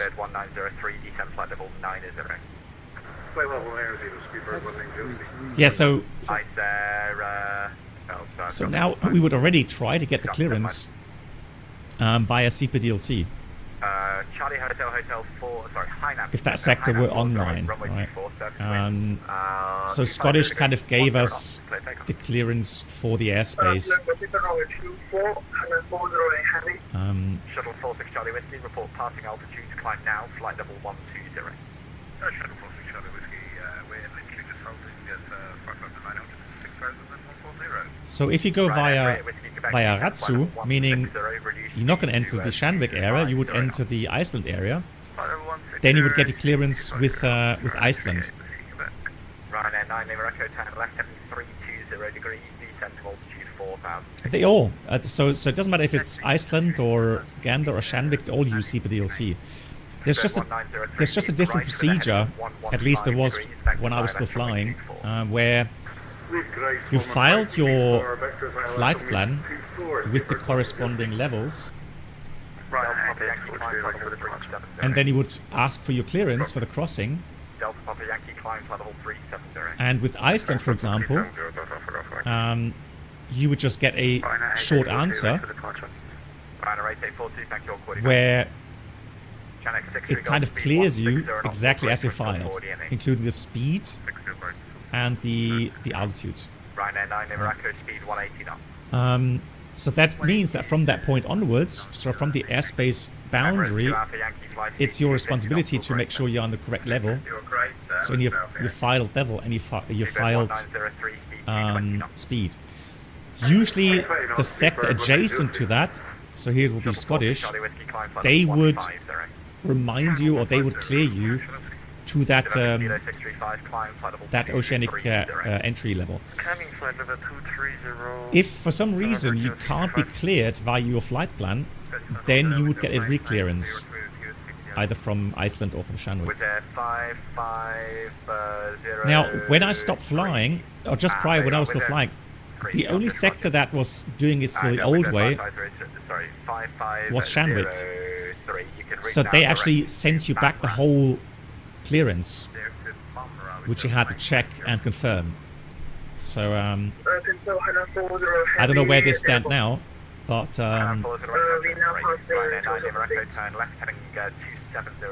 hey, angle of attack. You're only cleared down to 4,000, maintain 3,000 feet now. And how the Quest 3 works. So the VR. Ready for departure. Stand by, I'm talking to somebody else. Rhino 9, Iraqo, He's busy. 2,500 feet. Right, look at that. Still some mountains through the haze. You've gone through that and then gone through the amendment. Left turn now, heading to So what has improved tremendously, so I don't use any filters. I don't use reshade here. This is all vanilla X-plane, and that's become so nice. Seabird 1903, descent to altitude 5,000 feet, given H1012. 5,000 feet, 1,012, speedbird 190. BZ747 uniform, did you call? There you go, 1,000 to go. Let's go. Speed. Thank you, Infib 1 Echo. Also nice to get some weather radar echoes, which is great as well. Rhino 9 Lima Good. Echo, cleared out, On to approach runway Awesome. 0, crest cleared out, approach runway 24 now, speed 160 knots until 40 NA. Descent checklist. No, just right. Check. No! Rhino 9558 behind, sorry, Rhino 558 behind the Right. landing jet Good. 273 via Delta 1, line up runway Misclicked. 24 behind. So let's Altitude do. hold engaged. Thank you. Right up over it, later 24. ATIS request. Rhino 8. Robert. Runway India, 42, hold position after departure, runway 16, straight ahead to altitude 2,000 Wow, he's feet, so then busy. left turn on track to Large Oslo. message. Look at that. Review. Received. ATIS. That's quick. Second line, 8. Hey, Jarhead. Rhino 842, hold your position after departure, runway 16, straight ahead. So I want to see what the wind is right now, Left turn on track to because we have to Oslo. track that a bit. So currently runway 01 in use. Hold position. Wind 350 at 29. So there's a lot of wind, but headwind. So not too bad. Correct, thank you, runway 25. QNH 999. Now that will change because we did see that low pressure area. Right, let me go back to VNAV. Rhino VNAV 38 with VNAV Quebec, path. flight level 120. Let's get the heading back. Head Speedbird 190, 320. turn left Set. heading 090 degrees, speed 180 knots. 999. 090, speed 180, speedbird Exactly. 190. Cool. 2 Alpha Yankee descent, flight level 80. So we've got 30 tons of fuel currently, and we've got to land. Yeah, 24. So we have plenty of fuel to come back to Glasgow, if anything goes wrong there. Surprising, it is lifetime, Shuttle 48 Charlie Whiskey, and it's still level fairly 330. bright. Like that. Very cool. November Kilo 635, climb level 330.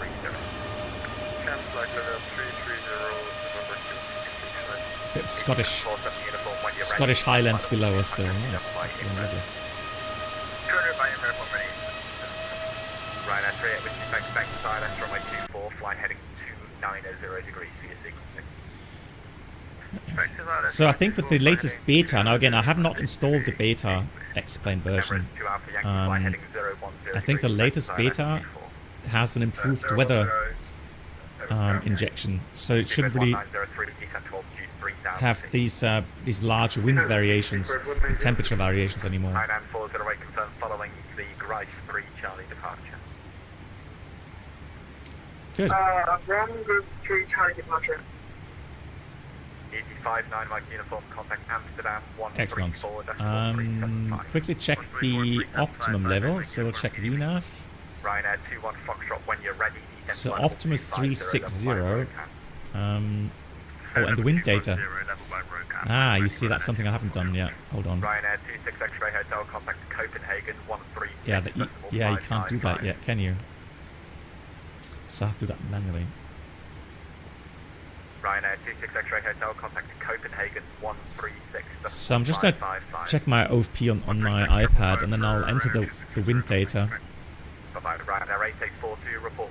So in-off level 340, 245 at 50, 245 at 55.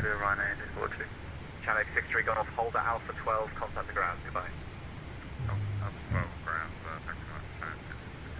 Ryanair 558, runway 24, surface wind 260 degrees, 10 knots, clear takeoff, no delay, please, landing traffic at 4 miles. Initially... There you go, now we've got 245 at 55. Localizer 24, descend the glide. Right, heading 260, current man established on the quick path, Speedbird 190. Emirates 2 Alpha Yankee, British speed now 220 knots. 220 knots, damage to bearing. Ryanair 38, Whiskey Quebec, right turn heading 0. TAT minus 12, and the SAT is on the progress page 2 or something, right? Yeah, minus 43. Ryanair 21, SAT. contact Amsterdam 134.37. Yeah, so what I'm going to try, so once we leave the ATC, it gets a bit quiet on the frequency. We'll talk a little bit about the ADIRU system, because it's interesting that these aircraft, modern aircraft, have what's called these old mechanical gyro systems in all 3 axes to calculate your, and the accelerometers to calculate your position in space, and also your speed, then over time, the distance. So it's not mechanical anymore. These days it's done via laser gyros. And that's actually quite interesting how that works. 558, report you're passing on. But again, for that we need a bit more peace and quiet on the frequency.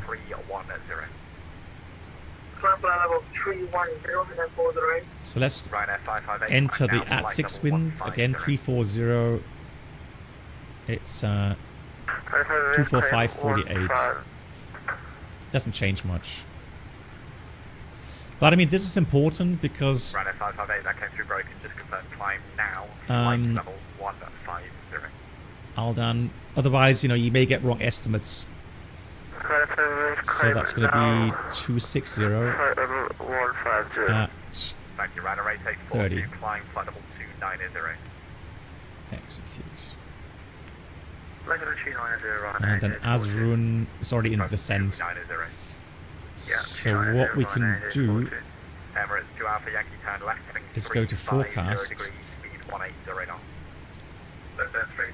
Transition level is in 75. And then I'll enter some data there. I'm going to put in level 300. 300. 275 at 30. 275 at 30. I'm going to put 240. which is 285 at 30. Via Dagos. Your initial climb will be altitude 6,000 feet. And then level 200. 50 carry via Dagos, flight level is 300 at 30. So just turns a bit more to the north, but the speed pretty much remains the same. And then we'll do level 100. That's the last value, which is 310 at 35. There was another aircraft trying to call me. Who was it? Quiet. Good. So now let's have a look again at the Triple 46 Charlie Whiskey. What's your planned Mach number in the cruise, please? data's 2014, so 1 hour 30 minutes, which still adds up to 150 around about, so that's all right.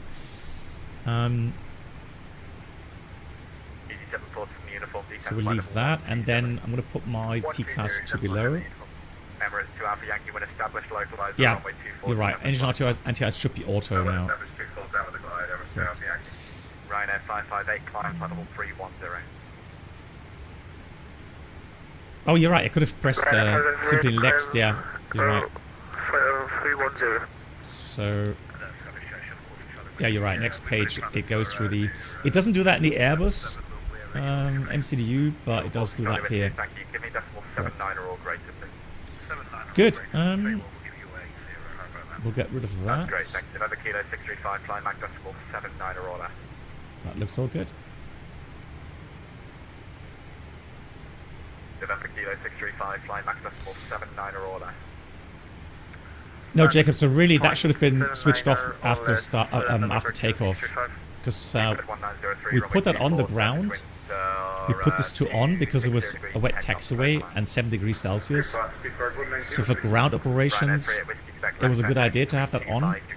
But then, yeah, after takeoff, you can put that to auto.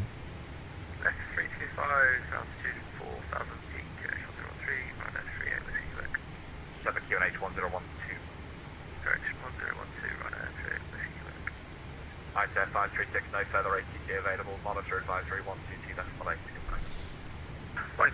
Lilliput says latest beta was released yesterday. Okay. Ryanair 8842, redirect to Surrey, climb flight level 330. I'm just a bit, I don't know, a bit worried that some plugins don't work properly with it. And then people have been reporting some crashed desktops, right?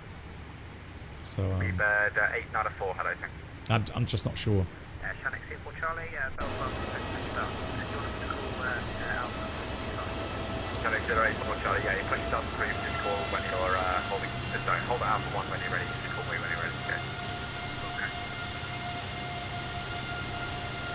Reference to Alpha Yankee speed 160 knots, maintain the 40 and 8. So we still have a bit of terrain below us, but I think that, yeah, we're now going to cross.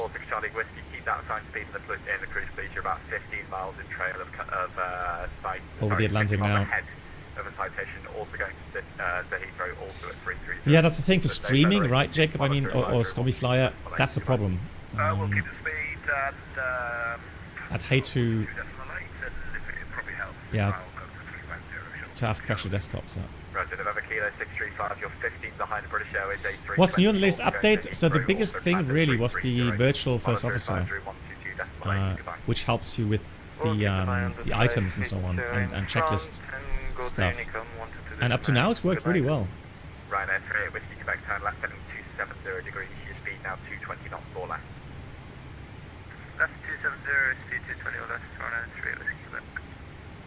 Professor Sanya, it's automatic. And so on ground operations, you would have to switch engine anti-ice on. But in flight, the automatic mode is pretty good. It works.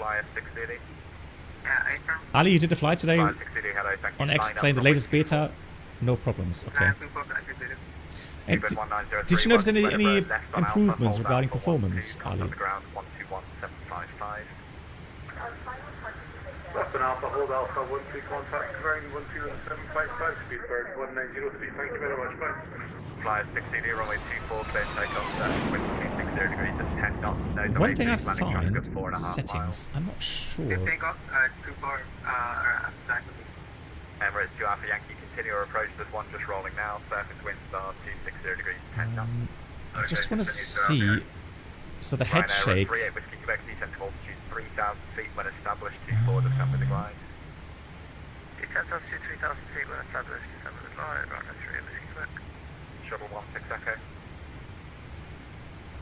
So it's about the G-loaded camera.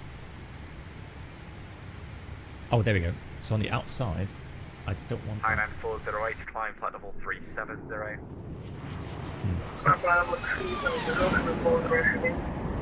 Don't know why it's doing that today. The shaking. Airline 5, direct to Osborne.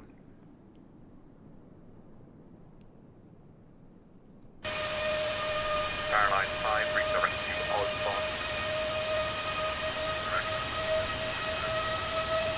Well, Express 711, redirect at 6. Reservation at 6, thank you.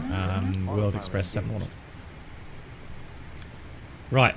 Emirates 2 Alpha Yankee, runway 24. Press the wrong button there. Good. Let's go direct to at 6. Beam points selected. Let's go. Performance has improved for you, and Ali says not really. Okay. No, actually, no. Oh, you mean that way, Professor San? No, the 787 is actually electrically heated. Standby, maintain flight level 370 for now. Which is kind of weird, isn't it? To have such, big wing area being heated electrically for anti-ice and not via bleed air. And that's the thing. So many things on the 787 are electric. For example, the brake system on the wheels. That's also electric, not hydraulic.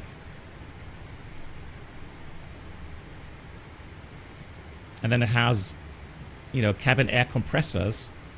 So the air conditioning doesn't use bleed air from the engines, like here on the 777 or many other,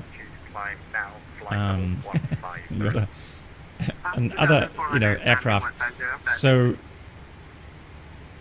it will scoop in air from the outside on the lower fuselage, and then have electrically driven compressors, which will do the job of compressing the air and then feeding it to the air conditioning system. So quite neat. I mean, but yeah, there are differences. Heading 315. Yeah, the liquid cooling, I mean, that's a funny thing, because it has the very large equipment that needs a lot of cooling in the aft electronic compartment. And you've got to be careful when you power down the aircraft after you fly it, because that cooling liquid is still very hot and it needs to circulate. So depending on how much electric power you have available at the aircraft, be it APU power or 2 external powers, that determines if you have like 10 minutes cool down time or 30-minute cool down time before you switch off the engine, the electrics completely. So it is a bit sensitive in some areas. Alright, I got traffic there. 1,000 above, but that should be opposite. There he is. Okay. Quite far out. Hard to see. See the contrail.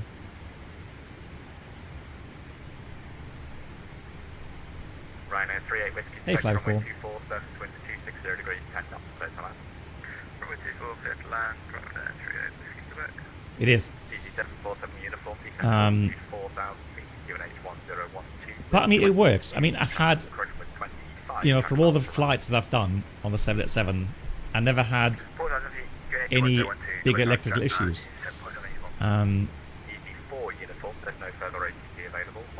I just tried to think. There was one issue we had with, I think, something with the air conditioning pre-cooler or something.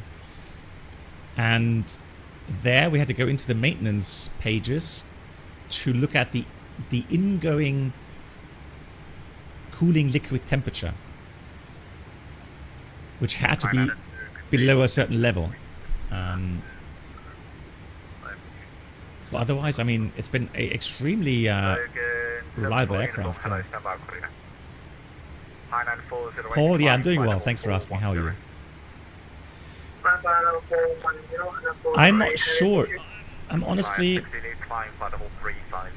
I mean, the 707 sounds interesting, but I think I'm going to have a look first at, you know, other showcases to see how good the aircraft is and if it's something for me.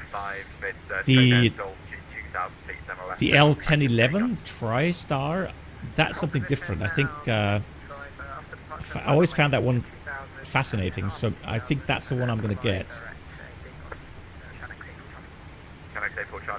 But yeah, 707, I'm not so sure.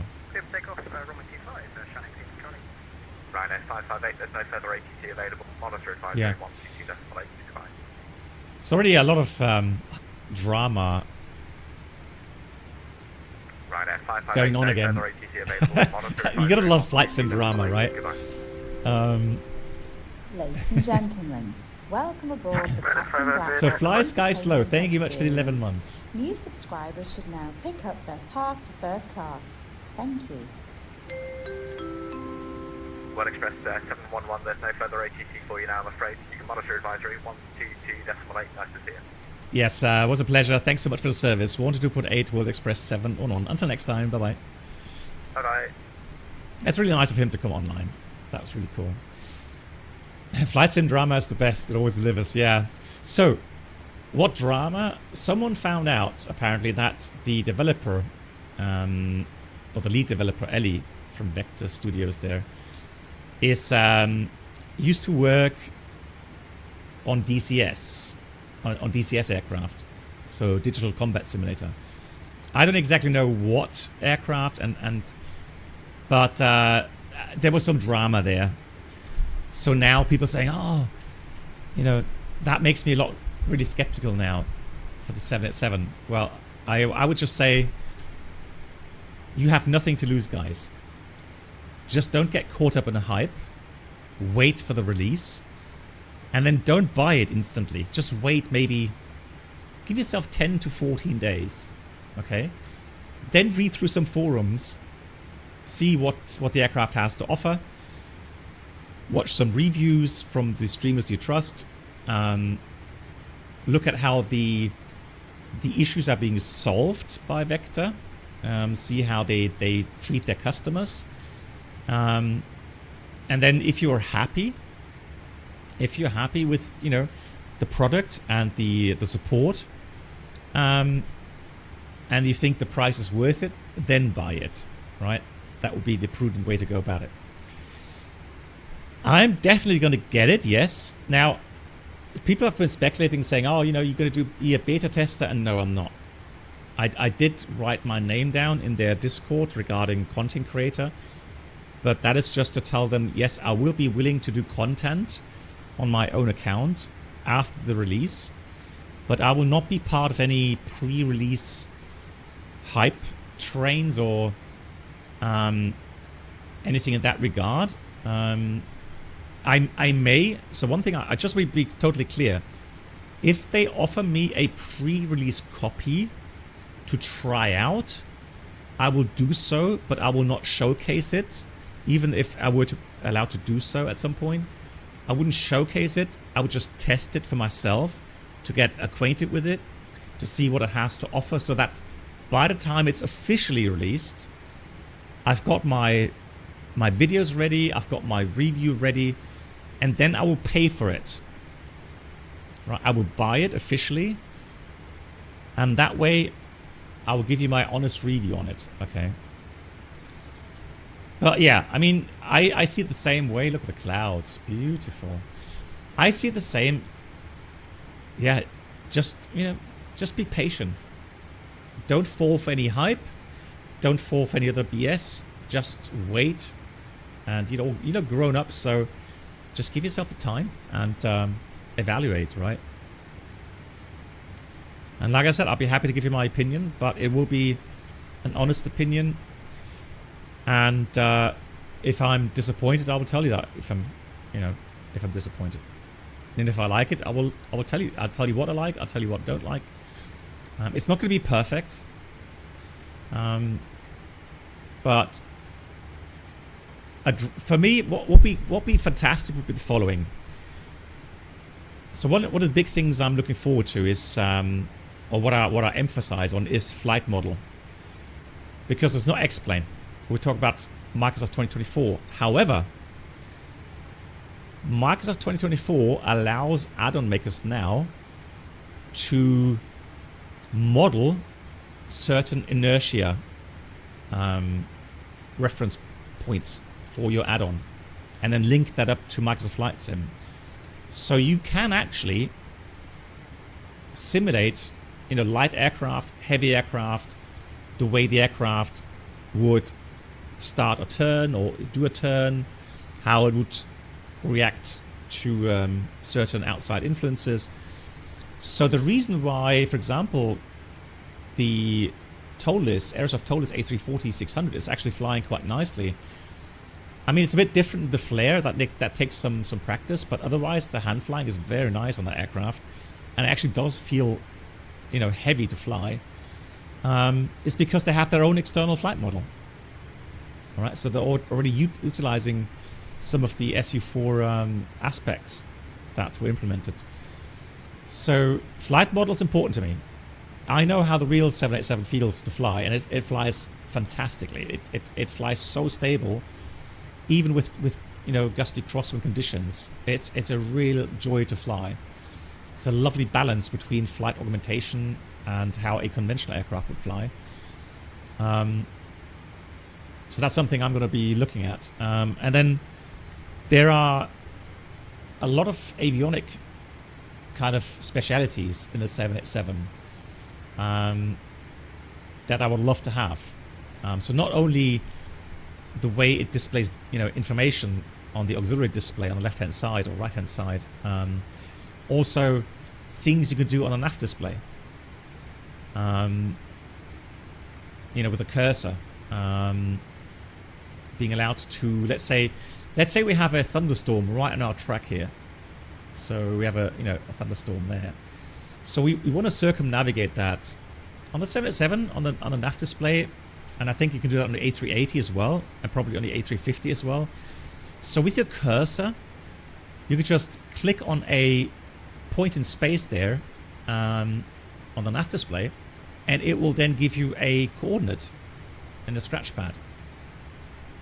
And you can simply take that coordinate and put it in a fixed page, put it on the legs page, whatever you like to do with it, and then you can actually make a flight plan around that thunderstorm.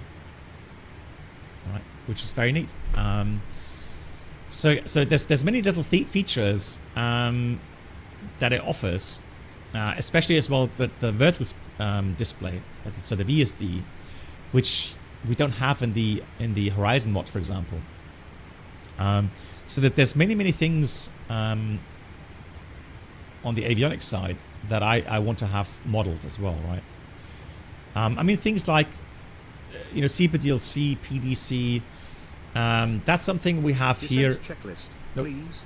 Disregard. Recall. Check. So here, for example, right, with the clearances, flight information, that sort of stuff, right? But that's even nicer in the 787. No. So I have, so my license says that I have a 777/787 type rating. But for me to fly the 777, I would have to have a couple of 777 sim missions to get the final approval to fly the 777.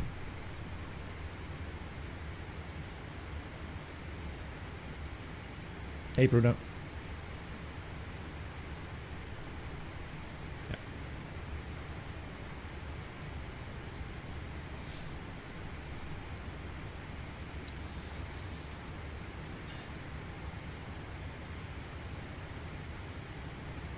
No, I've not tried the Synaptics A320 at least. The thing is, so Paul, the thing is, my main focus when I'm at Lelystad is meeting up with people. So on Saturday it was extremely busy, with people approaching me, which was great.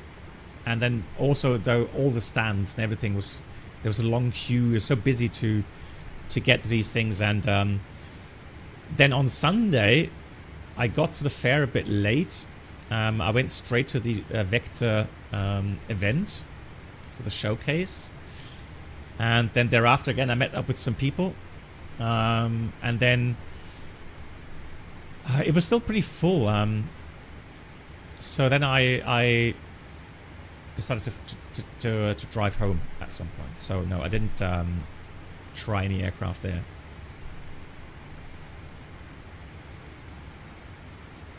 Captain Handsome. Hey, okay, so 30 wins, but steady. What flights am I using, Captain Handsome?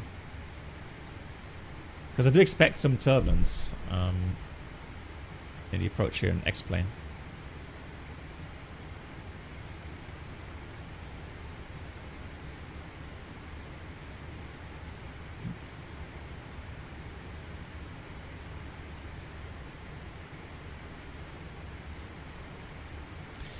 Professor Sam, absolutely, and that's why I say that everyone has their own focus regarding add-ons, right? So there's many people that don't care about, deep system simulation, right? They don't want to read manuals, and they just want to get the aircraft quickly airborne, fly, and know how to use the autopilot, know how to program the FMS, and that's it, and fly, be happy, right?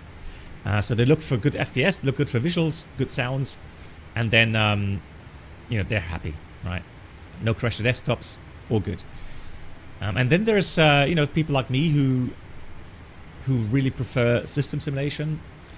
I don't mind if there are some inaccuracies with visuals. Sounds would be nice if it's accurate, of course, but yeah, some inaccuracies in visuals doesn't kill my immersion, right? But for other people it may. So that was 2024. Okay. Yeah, exactly. That's why I asked Captain Handsome. Yeah, exactly. Really looking beautiful. I love the cloud. I mean, they've done a great job now to simulate the cloud layers. Look at that. It looks so beautiful. We're going to talk about the ADIRU system. So the ADIRU units, real quickly.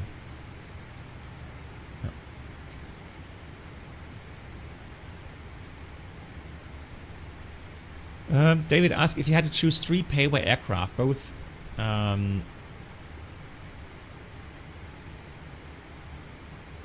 so like normal and heavy, which planes and flights of 2024 do you think are the most realistic in terms of flight dynamics? Ooh. That's a tough one.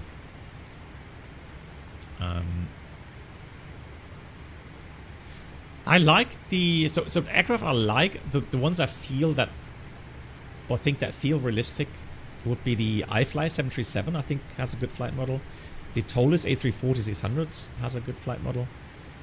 FENIX, if the fly-by-wire works, so in normal law, FENIX feels nice. But since we played around with some failures, when it gets into direct law, it does feel a bit weird. But otherwise, in normal law, it's fine. It's nice. I'm not too fond of the PNG 777 and the 737. I don't know. It's very kind of tricky to get the right trim setting there. Ali, I plan to, yes. I plan to do Cross the Pond next month, yeah. And I'm probably going to take the 340-600 Aerosoft Tolis, yeah.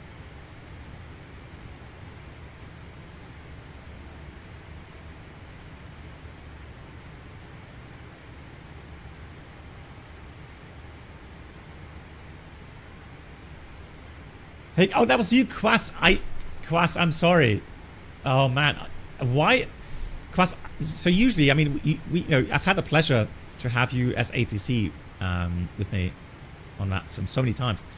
And every time I think like I know the voice, right? I should have realized it's you, Quas.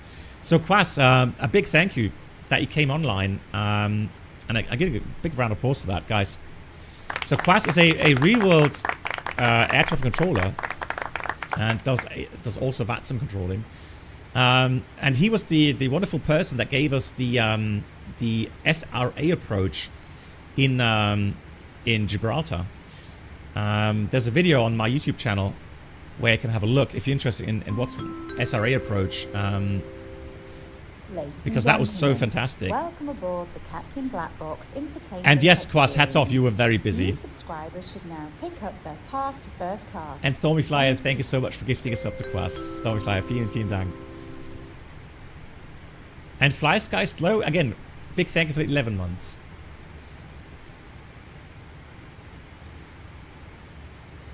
Yeah, Quas, I hope you're doing well. And Quas, didn't we have a date for a shared flight at some point?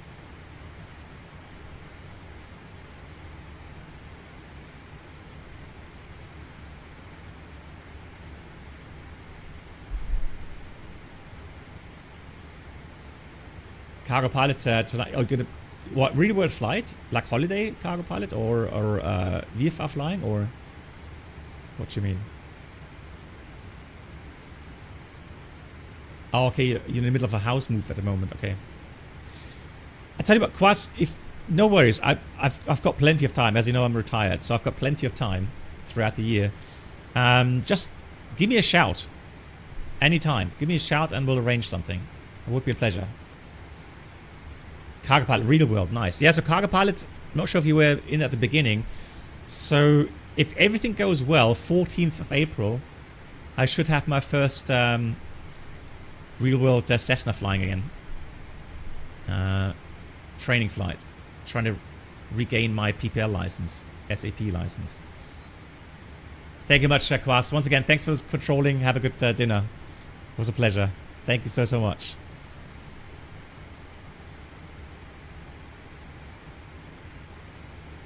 Yeah, I feel the same with PMDG. It just feels a bit too stable, yeah.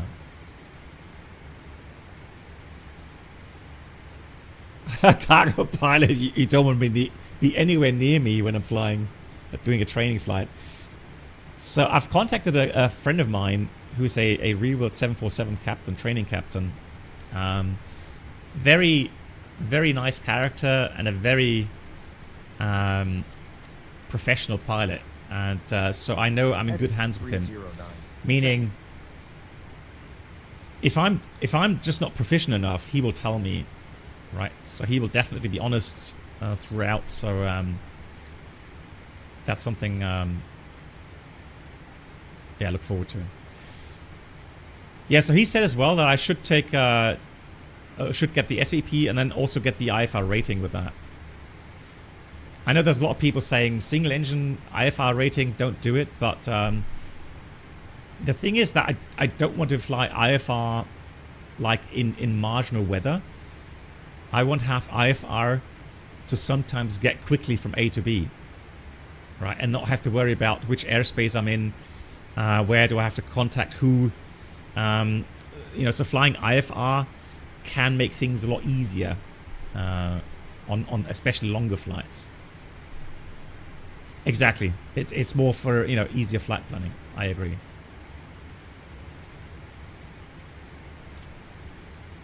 Oh no, so Captain Captain Bizbiz. No, I retired. Now I may look like a young gentleman, but I'm 56. I'm turning 57 this year, and I opted to retire at 56.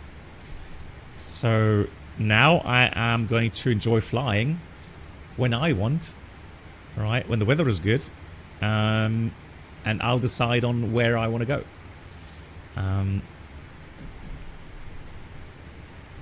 Yeah, Stormy Fly. I'm thinking about, you know, going up maybe Denmark, maybe even Norway at some point.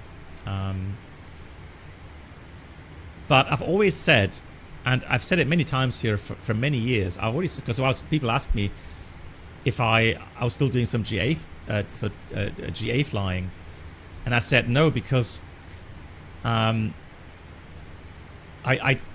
flying professionally a lot, and if you do VFR flying, GA flying, you have to take that just as seriously as your professional flying. So my IFA flying or airline flying, because if you don't, so VFR flying isn't something you do just just like for fun, and you don't have to worry about aviation stuff, right? You could get killed so quickly. So in my honest opinion, VFR flying is actually more stressful in the sense of you have to be mindful of so many things yourself, that it takes preparation, especially with weather forecasts. There's so many things that can get you killed very quickly in GA flying, while airline flying has a more broader scheme of things that you come across that potentially can go wrong, or you have to worry about your passengers, schedules, long work days, weather as well. But I mean, it's just on a different level, right? But again, GA flying, if you look at, for example, I mean, now that we have people like Bronco Lirio on his channel there in the US, where he covers many accidents, if you look at how many GA accidents you have alone in the US, and hear how those happen, then you realize, yeah, it's just, sometimes it's just bad luck, and there's nothing that person could have done to save it. But most of the time, it's pilot error, right? And an accident could have been avoided, right? So so again, you have to take these things seriously. Right, guys, really quickly. So on the A320, for example, you have, those 3 switches, rotary switches for your ADIRUs. And then you have push buttons on the newer systems for the ADR part and the IR part, the initial reference part, right? On the 777 and on the 787, it's just a push button. And that's it. So it's very simplified. There's no reset button or anything. It's just on or off. But of course, on the background, it is... where did I put those down? So in the background, it does have 2 separate ADIRU units. Let me just find those pictures I made. Hold on. Desktop. There. Right. So.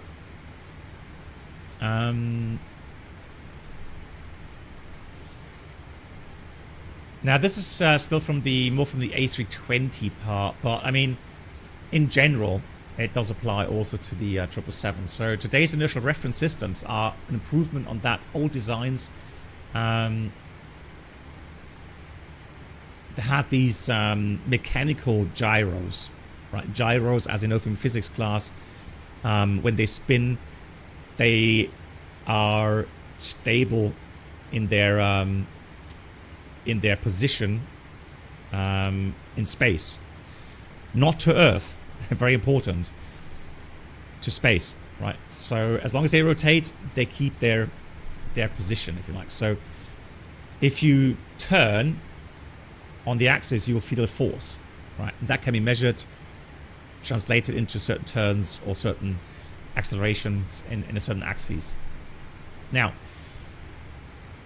modern aircraft these days have ring laser gyros, right? And so they have a laser beam with split. I'll show you a picture in a minute. And then they come together at a certain point where they will form a pattern, interference pattern, right? And so if the interference pattern is stable, it means both lights reach, so both light beams reach that that measurement spot at the same time. Once you start moving, the timing changes and the reference, so that interference pattern starts to move. Let me get the other picture here. So very basic kind of representation of a triangular ring laser gyroscope. Something all missing. So you'll have a cathode that emits photons, or let's say the laser light beam, right? It gets split. It moves about in two ways and then meets at a certain point to create that fringe pattern. And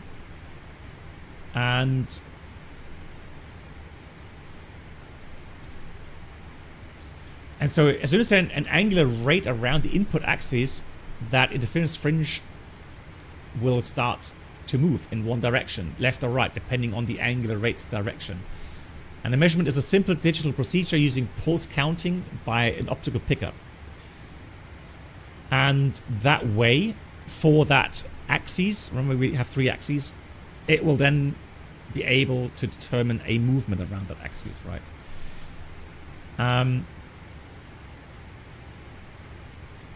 So again, different concept, but in the end, what you want to have is a display that tells you, hey, cargo pilot, sorry, okay, no worries. Yeah, we'll do cargo pilot. And we'll be able to meet at some point. Okay, so, you know, it's important to have your artificial horizon, right? But also certain things like acceleration measurements are taken in all 3 axes, where you can then, for example, measure an acceleration over a certain time, and then calculate that further to get airspeed or speed, and then distance as well. And so you have a starting point when you at the gate you enter your position, or it takes it automatically from the GPS position. It has a starting point, will align the inertial reference system accordingly, and then once it's aligned, from there it'll use the accelerations and the position in space to do all the calculations to give you that position of the aircraft, but also the other information regarding artificial horizon. So the 777 ADIRS provides primary, secondary, and standby air data and inertial reference information, right? Now, of course, for the air data, it takes the static pressure, it takes the pitot pressure, dynamic pressure, right? So there's many probes, temperature, TAT probe, etc. So there's many information pickups that go into that, right?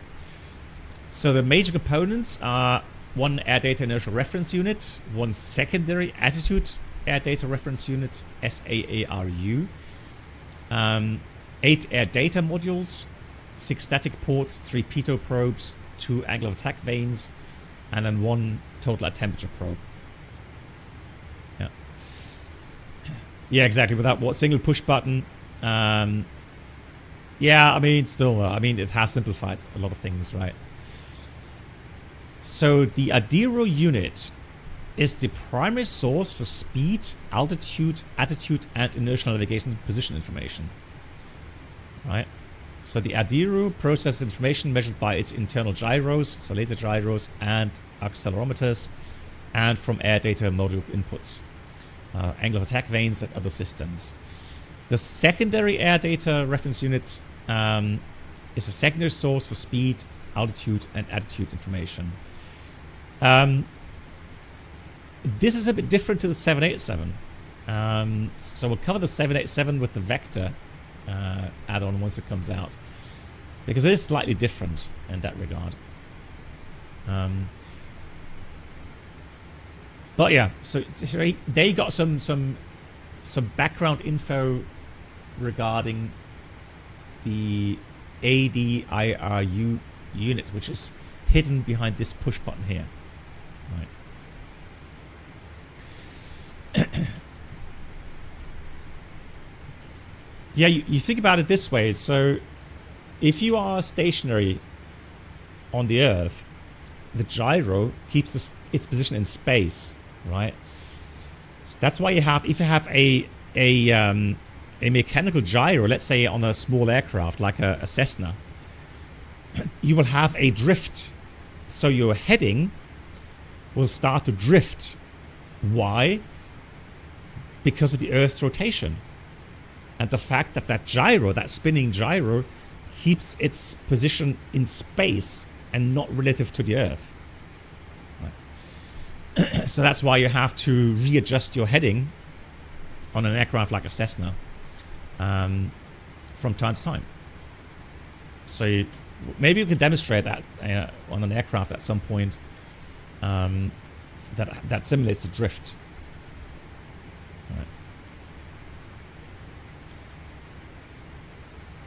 Right, so regarding VFR and the potential of very much danger, 80% of my home country where I initially flew mainly for training, Netherlands, it's all Class A that belongs to Schiphol, yeah.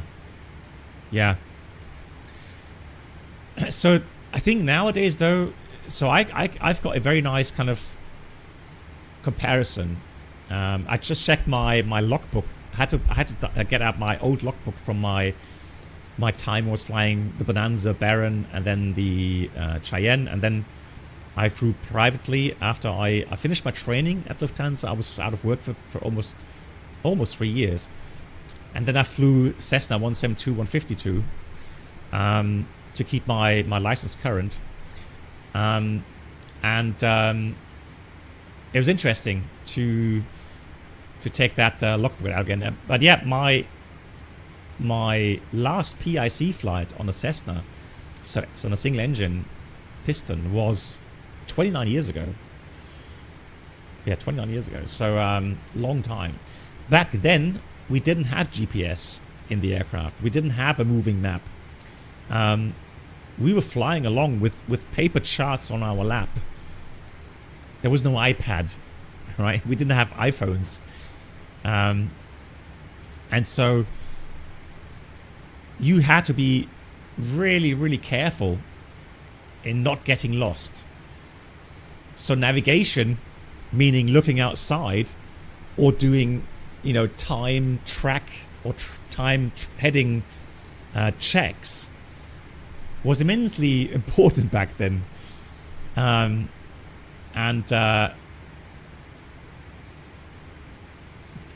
know the worry back then, flying around with, civil airspaces, so civil control zones, military control zones, etc. And you're always afraid of busting an airspace somewhere.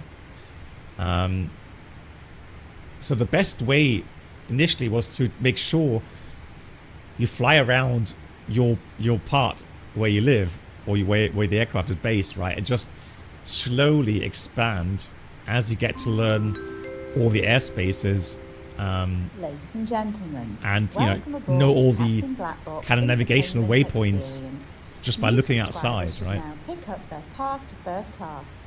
Hey, we have a new member, Dehak. Thank you so much. Welcome to the community. Thanks for Twitch Prime. Much appreciated, Dehak. Welcome.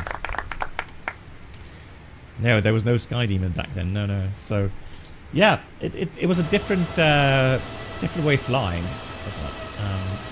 back then.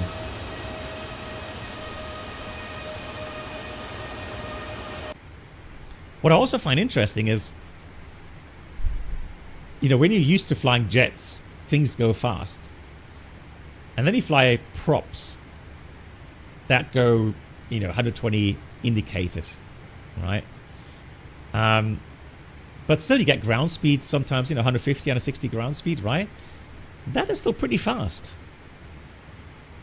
And again, since you have to take care of your own navigation, you have to see and avoid. right? VFR meaning you look outside. Sure, you know, these days you contact FIS, so Flight Information Service, have flight following. You have your little helpers with the FLAM, so TCAS FLAM, right? So, you know, traffic information. But still, in the end, it's VFR. Right? Look outside, see and avoid, right?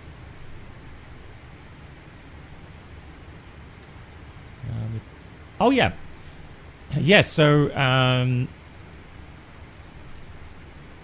well, the thing is, I'm not sure how it is here on the 777, but on the 787, and here comes the weird part, guys.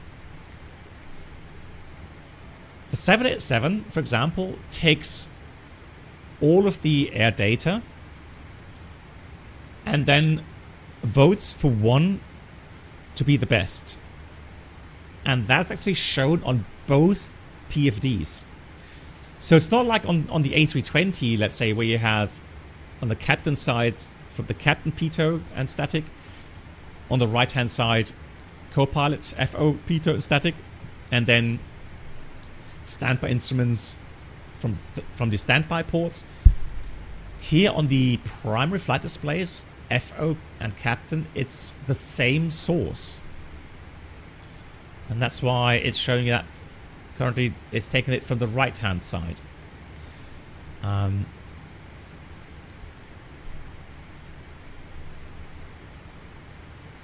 Yeah.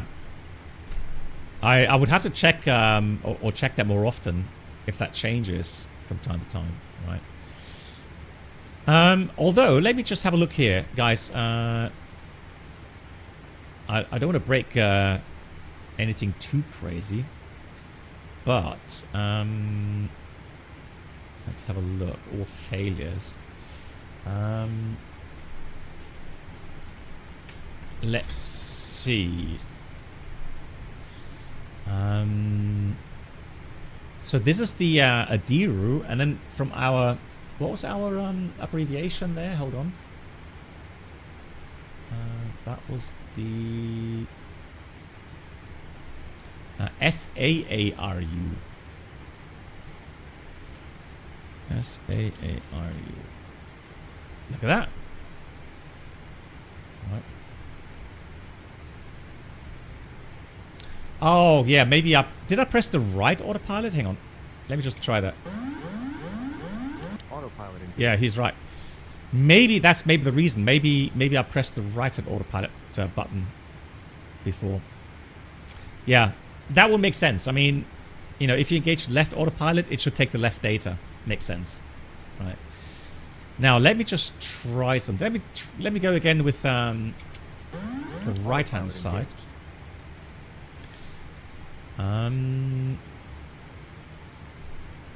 So let me have a look.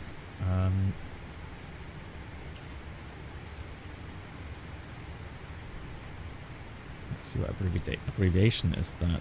ADR. So that's not right. Okay. I'm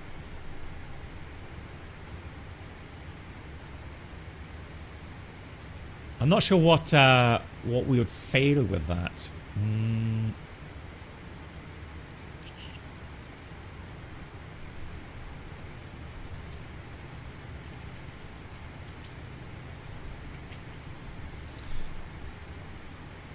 Let me try that, okay? So we're going to fail the SAA, so the secondary. Let's see what happens.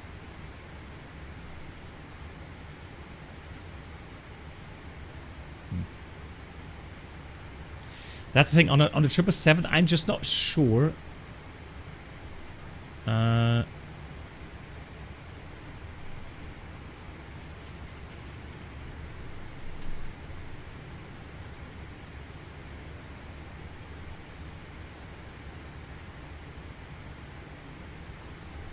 So one thing that I did see missing now is the wind data. But I have a feeling that it switches automatically to the other sources. So apart from the wind arrow, you see, there it comes back. Not much has failed. Yeah, so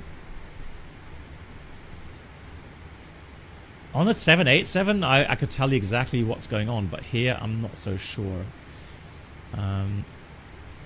Now you can switch to alternate air data, but what I would expect is to see some of, you know, some movement. I would expect it not to be exactly the same, right?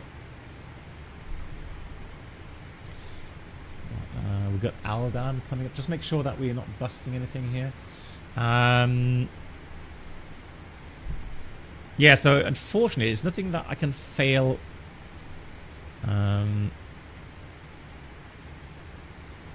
Separately, but let me just go through the list here. Now, of course, what you can do, you can fail, you know, certain pitos. Let me fail the right pito.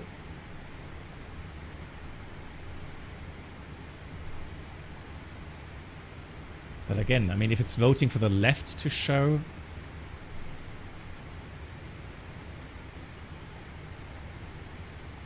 left side, left, right side. Let's try that. So right side, left port, confirm.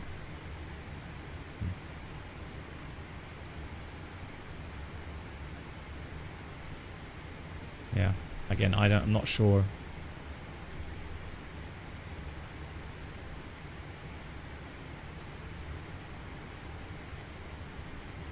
Ah, hang on. So ADM are the air data modules. So let me fail the right static.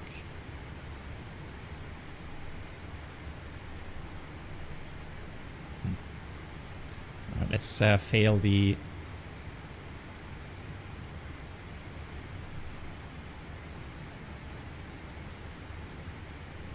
center as well. Oh, there we go. Autopilot engaged. Right, so autopilot can't be re-engaged. We have still speed mode, but we don't have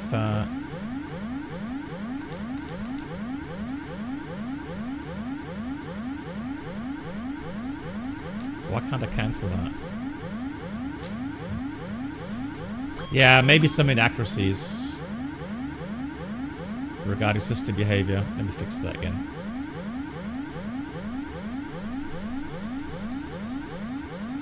Autopilot engaged. Oh, that's better. Yeah, let me not do that because again, I mean, it does have an effect, but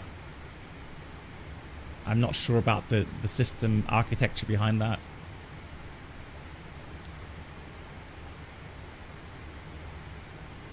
Oh, that's correct behavior. You can't cancel the Boeing. Oh, okay, so you have to do it via the okay, hang on. Ah, yeah.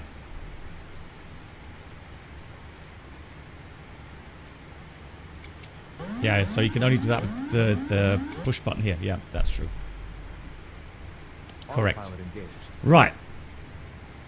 But anyways. But I can tell you that these failures regarding, you know, pitot probes or ADMs, so the air data modules, it can get complicated if it goes into the realms of, you know, airspeed unreliable and that sort of stuff. Because you have checklists with memory items, but you also have abnormal lists regarding sensed issues. And I remember on the 787, yeah, airspeed unreliable, that can get pretty complicated. You had to be very careful not to kind of get lost in a checklist, so an electronic checklist, while the system states it's actually changed in the meantime, and then the checklist isn't actually applicable anymore. But I mean, again, if the vector is as good as they promise, it should be able to simulate that, and then we can demonstrate those things a lot better. Good. Let me get the latest ATIS quickly. Let's get ATIS request. Bravo India Kilo Foxtrot. Now it does help that it's still light. ATIS not available. What? What time is it? Hang on, what time is it? Has he already logged off? No. Oh, that's a shame. Oh, that's a shame. Yeah.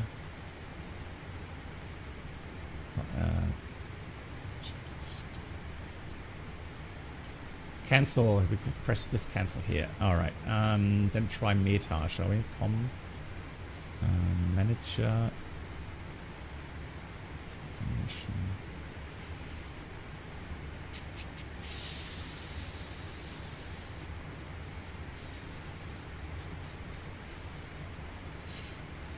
ATC.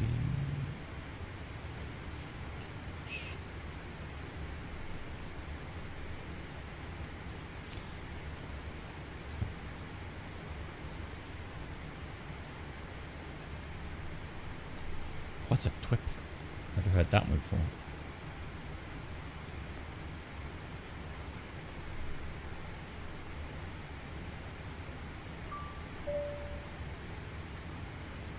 Oh, that's Meta then. TWIP. Good, so we have 340 at 23. -2, that's cold. 1002. So the weather isn't too bad, at least. Although we'll see. We'll see what it brings. Right, let's do that again. Cancel. There you go.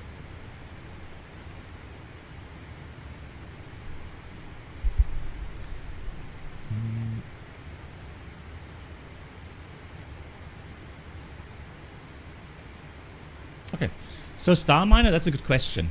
So in the end, it's the PIC that determines who he or she thinks is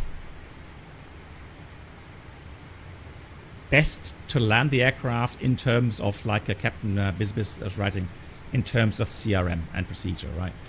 Now, we at our airline had a instruction in our SOPs and rules and regulations that if the captain deemed a landing as being very challenging, I'm not saying dangerous, I'm just saying very challenging, because I mean, let's say you don't have an abnormal, let's say you have winds gusting 45. Let me ask you this then, should the captain always land if it's gusting 45? Or may there be a case where maybe it's better for the first officer to land?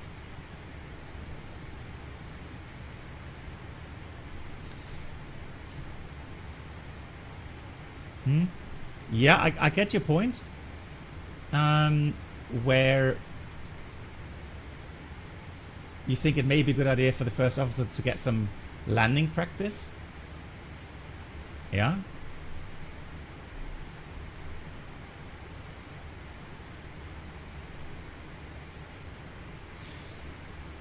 I'll give you an example.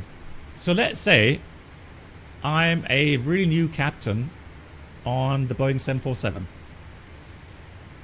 And I have with me a senior first officer that has flown the 747 for 12 years.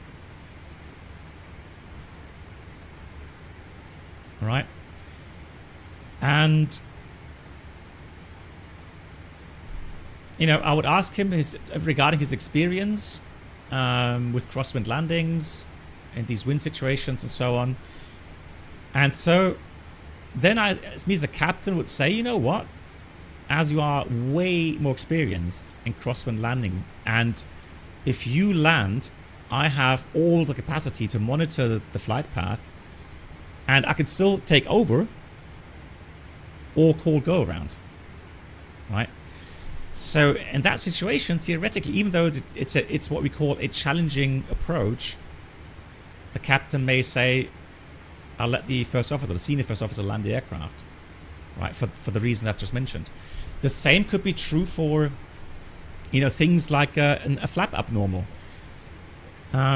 So initially, I could definitely tell you that with complex abnormals, I literally always, unless the first officer didn't have instruments, I would always hand over controls to the first officer, right? Because that frees up, for me, so much workspace where I could do my management duties as a captain. I can even go as far as handing over controls and ATC to the first officer. Right? And then I can fully concentrate on coordinating with the cabin crew. Maybe I want to contact my company over sat phone, whatever. So again, CRM, crew resource management, right? It's a fairly simple term, but there's so much beyond that term, CRM. Right? But that's what you get your training for, and that's you know, where you get your experience over time, and you learn quickly as a captain. Exactly, Voyager. You learn very quickly. Delegate, delegate, delegate. Right?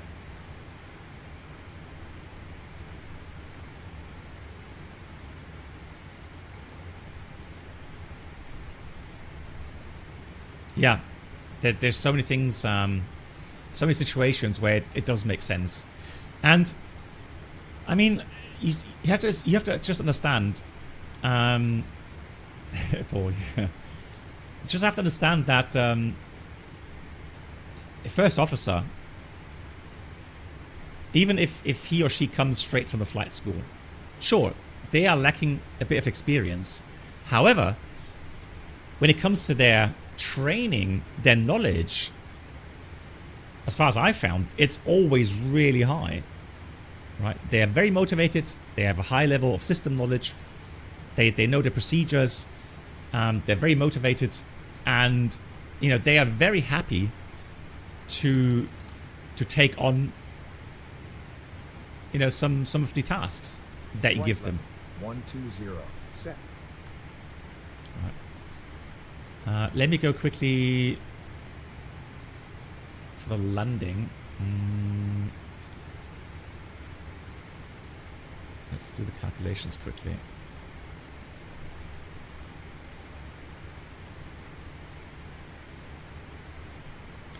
And believe it or not, in your flight sim sessions, so when you do your check rides, CRM, especially for the captain, but not only that, I mean for the first officer as well, but for the captain, it's that leadership quality you're being graded on every time.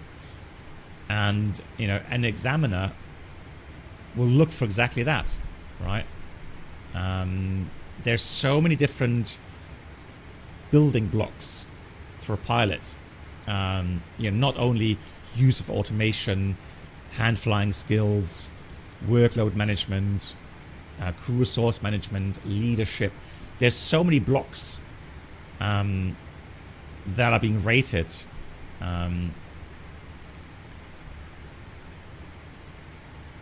Which is in the end a good thing, because, you know, you're never perfect, right? And there's always something you can improve on.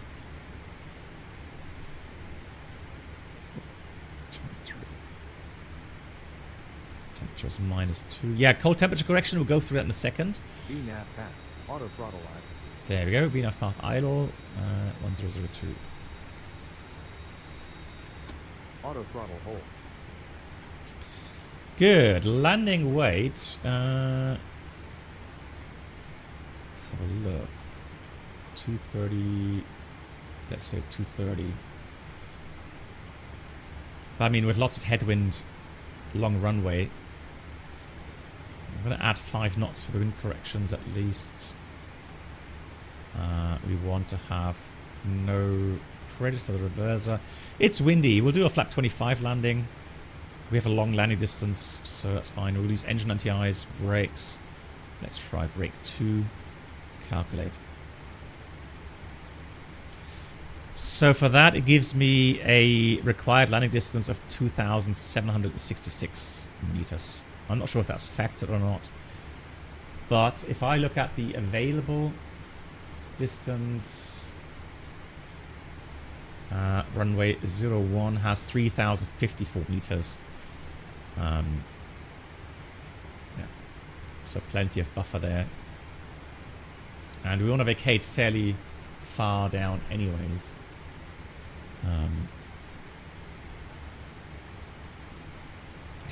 Virginia.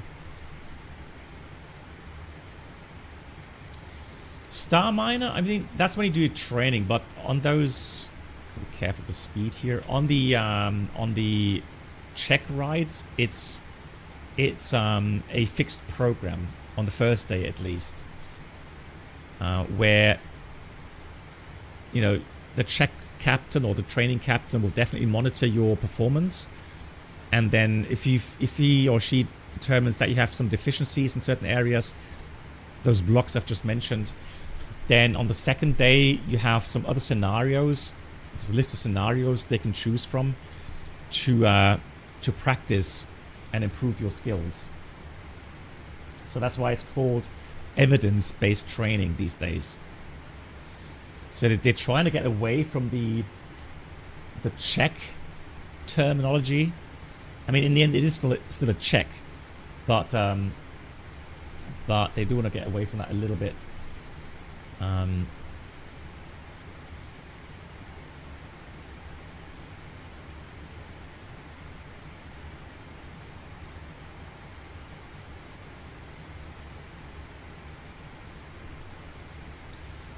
So I'm just going to do the Zulu 01 here. And so for the corrections, what we want to correct is the MSA, which is 4,000. The initial and final altitudes. So big shout out to Fabian here, who made this for the community. That's incredible. So initial approach is 2,500. We have final is 1,800, so pretty low.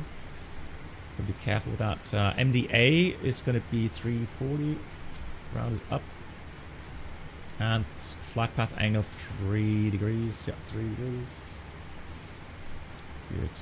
Go around. Altitude is 3,000.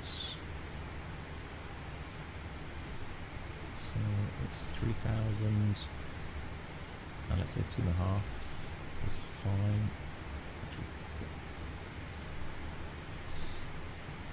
Oh, something here. 2.5. There it is. So we want to have additional 4,000 we set for the MSA. Anything else really? No, not really. The rest we have already. So we could see, because of that cold temperature, meaning we have a altitude readout error, we just want to make sure that yeah, we're going to be 2,700 here, and we'll descend out of 1,900. And then we should have to glide round about the 5.2 miles. Minimums will be round up 360. And corrected 3,200. Now white area, if we stay in that, then 3,000 would be safe. But we could theoretically go climb to... Yeah, we can climb 4,000 just to make sure. Well, actually, let's go 3,200. Let's keep it simple. 3,200 missed approach. Good. So let's dial that in. Let's get the descent items going. Descent procedure. Verify berth on the approach ref page. Yeah, so we'll do flap 25, auto brake 2. Landing flaps 25, 149 knots. Yep. Set the radio borrow minimums as needed. Yeah, so we set 360. Set. Barometric mode selected. QNH.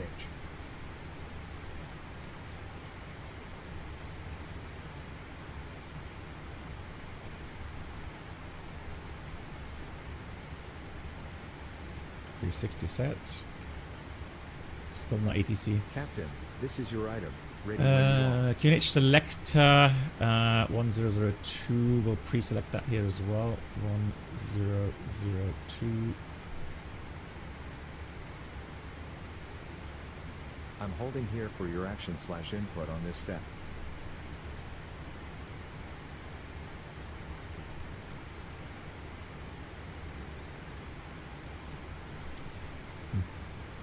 All right, let's go down to Captain, we're in the middle of the procedure. 4,000. I need your input here. Altitude, 4,000 feet. Selected. Set. Barometric selected. Set. Yeah. Set. Never mind this item. Ready for the descent and approach checklists. Yeah. Let's do the Descent checklist. set checklist. Recall. Check. Checked. Notes. Check. Checked. Yeah, no notes on there. 2. Set. Landing data. Yeah, VREF 149 and minimum bar row 360 feet. Set. Approach briefing. Completed. Yeah, completed. Completed. Checklist complete. Good. Heading 299. Check. This should be what's that hot spring area called here?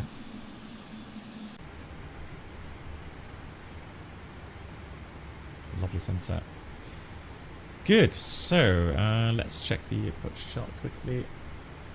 So we are arriving via the Azrun. Arrival.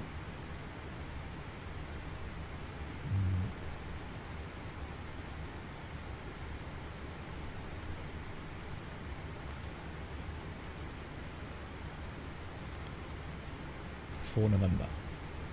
Actually, now it's 5 November, it seems like. Hang on, Azrun, hang on, where is it? Oh, there we go, 4 November. So, Azrun 4 November, level 100 above, then 120 below, 7,000 below, and then 3.5 or above.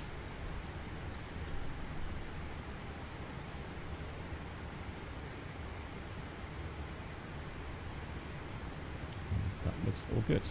Right, then we go via Dexon, then we have Dexon transition Kilo Fox 101, then Zouville, and then descend out of Zouville. Yeah, so regarding the coordination with ATC, yeah, you would either ATC would do the correction for you. So, for example, in Finland they do that, or if you say, hey, because of cold weather, request 2,700 feet here at Kilo Fox 101, and then Zouville request 1,900 feet, and that way they will approve that, and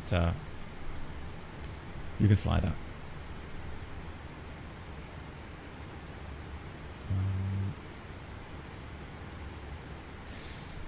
Yeah, so Avimar, in the end, one of the aspects is regarding 25 flap or 30 flap is efficiency.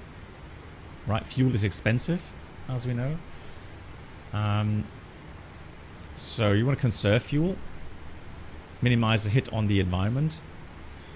But also, I mean, the main aspect is always safety.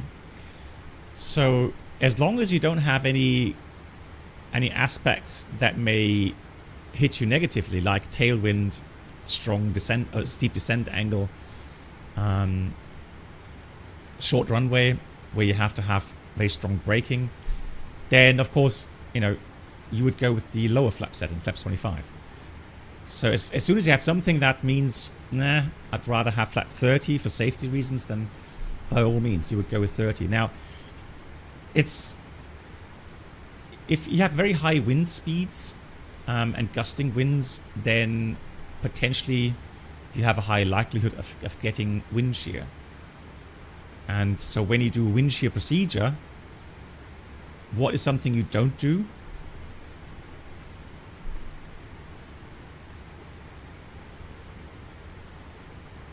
Keflavik traffic. World Express 711 is just past Timlu on the Azure 4 November arrival. ILS 01 Zulu in Keflavik.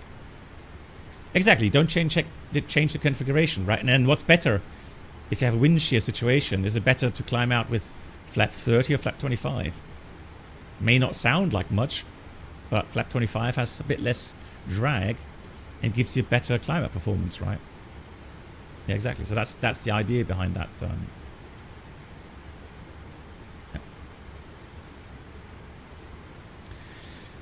Well, you have to correct any altitude you think may be important. Now, of course, we're coming over the water here. There's no terrain. So right now on the star, I don't see a need to correct any of these altitudes. Now, if we're over terrain, yeah, I want to make sure that I have at least 1,000 feet clearance over terrain.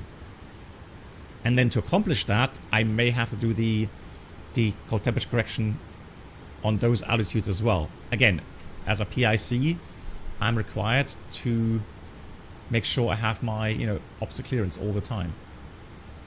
Look at that sunset. That's gorgeous. Wow. Beautiful.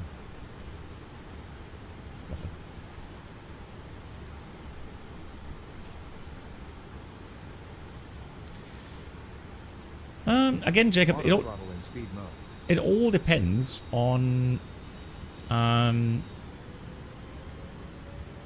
much landing distance you have. Right, let's get the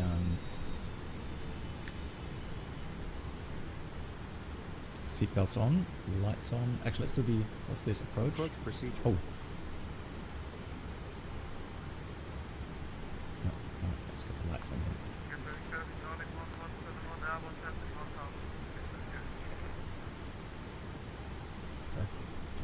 It's very quiet. Now the good thing is, here on the charts, that's MAN.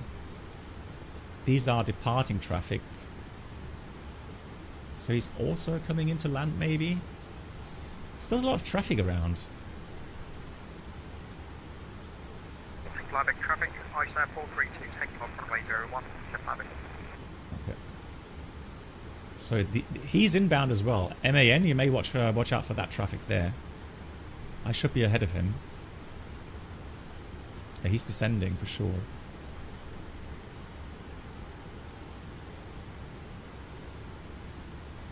So Dex on max 230. Well, that looks alright.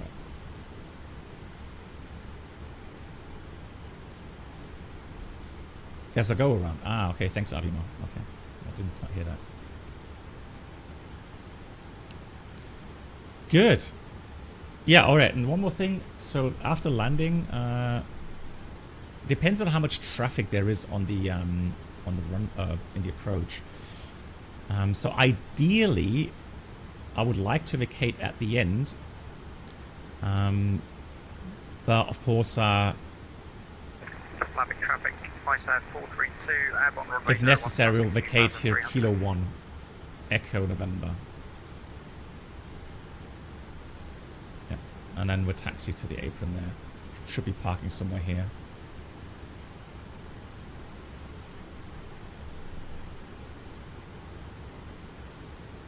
Oh, look at that sunset. My God. Oh, wow.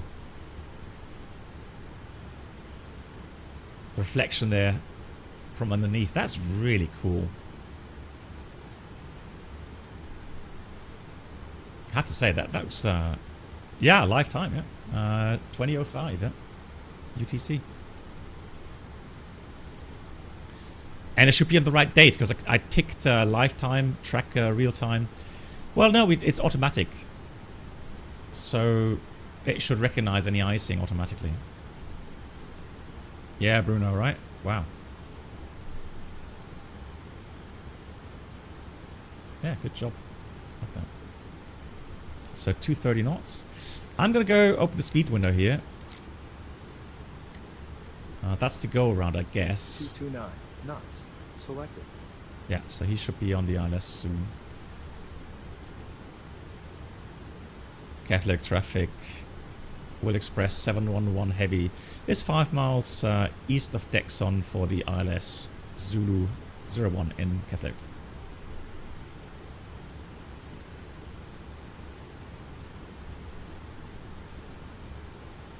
That looks so good. Scanning 595 is sending out it's like data from 590 to the south, but 019 was 595. Good, flaps 1. Speed check, flaps 1. I have a feeling. 221 knots. Check. Let's see where the next traffic 1. is. 1,000 to go. Thank you. 37 knots a wind, not too bad right now. Traffic is 8 up Charlie Lima, established at 0110 miles. Yeah, I don't want to be too slow, but I mean we're getting 219 knots. we're getting lower, so Localizer alive. might as well localize what? 210 knots. Right, Set. India Kilo November ILS 01 is identified. 012 track is correct. So we've done all that. Done all that. That looks good. That looks good.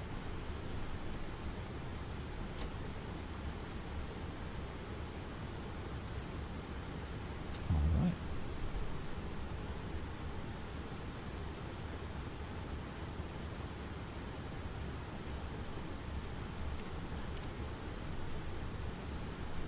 Flaps 5. Speed check flaps 5. 5. 191 knots. Check. Oh, we didn't check on the elephant. Right, enough alt. Now we have to go down to 2,500. Actually, 2,700 we said. So we have speed, VNAV, path. 2,700 feet. Select. Yeah, corrected 2,700 is set, and then we go corrected 1,900 for Zuvil. How many miles to touchdown? Let's have a look. Progress page 15. 1,000 to go. It's interesting. Yeah, I would have imagined engine ITIs being on automatically. Let me just switch that on. Let's see what happens. Yeah, now it says engine ITIs on. Yeah, normally it would be on, wouldn't it? -1 TAT.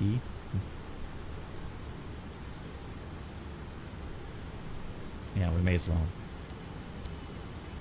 Good, quick recap in case of missed approach. So we say go around, check. press the toggle buttons, make sure the modes activate, Glide slope alive. and then we go flaps 20 for the missed approach. Read the modes, check positive rate, then gear up.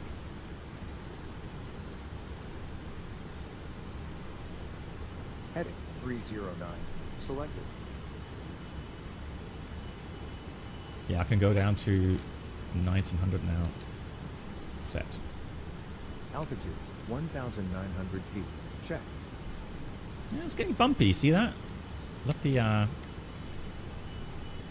185 knots. Check. the G-loaded camera here. Localizer alive.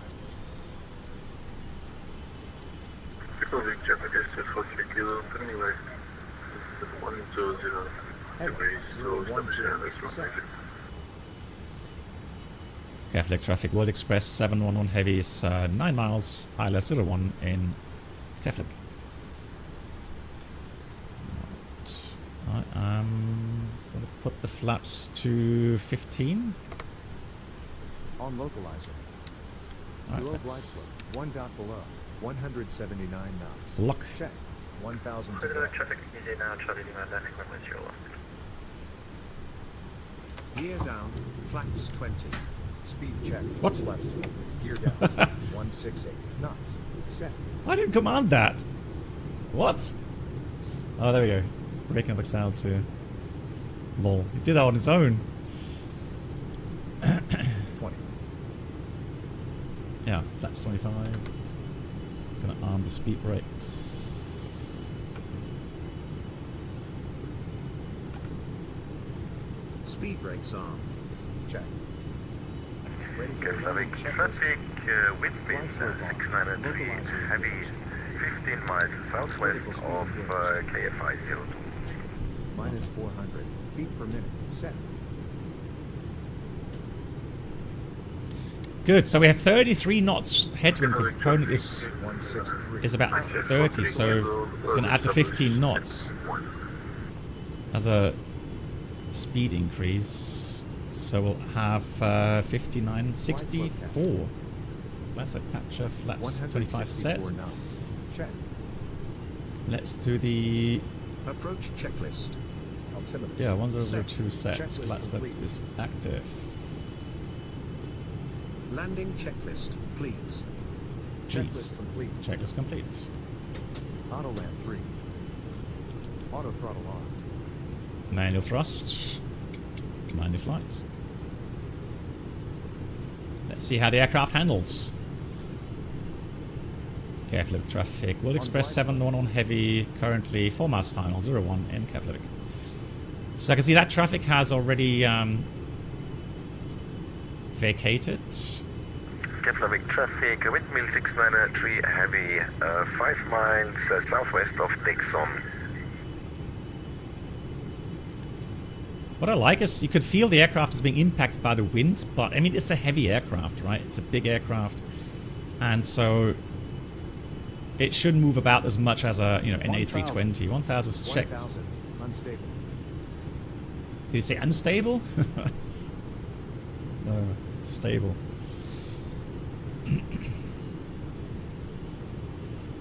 On glide slope. I agree. Scanning 595 is turning right to the LS01 and it's 15 miles out. No, 5 miles out for 01 Keflavik traffic. What? 3 miles? Alright. 29 knots. Slightly left though, nothing too major. Okay, good. 500 above. Let's check. 500.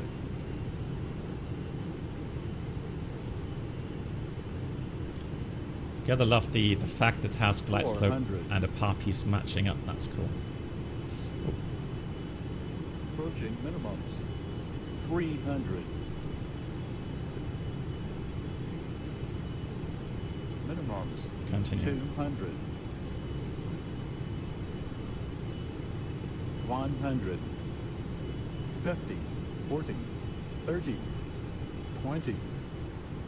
10. Ah, beautiful. Beautiful, love that. I love the feel of the aircraft. Really nice. So speed brakes up, reverser green. Close the reverser here. I don't want to stop too soon. Lovely. I love how the aircraft feels. Manual brakes. Auto brakes disarmed. Let's keep it rolling. 90 knots. Ground speed 67 knots. So look at the difference of indicated speed and ground speed. Right, simply because we have so much headwind. Scanning 595 is on 5 miles 01 Keflavik traffic. 3,000 Keflavik feet traffic, remaining. 3 kilo, podejrzamy ślady z 0. I'm going to take the next one to the left as we mentioned. Runway turn off light switches. On. Procedure complete. Keflavik traffic, World Express 711 heavy, runway 01 vacated. Down. Landing light switches. Off. Set. Taxi light switch. On. Beautiful. Set and done. Strobe light switch. Off. So again, honestly the feel of the aircraft APU selector. it's just so different to Microsoft. Selected and checked. Status display. On. It's really lovely. On. Hey Exos. TA only. I like the fact that the FO is doing all the items. Keflavik traffic, windmill 693 heavy, turning final for the ILS Zulu 01 Keflavik traffic. In a good way, yeah, You're absolutely. right. I have the landing, honestly, when you go into the flare, it honestly feels like I felt on the 787. It's just a little nice kind of pull on the, just a bit more, just like a pressure, a little back pressure on the yoke. Not a pull, anything, nothing drastic. And it just derotates, and then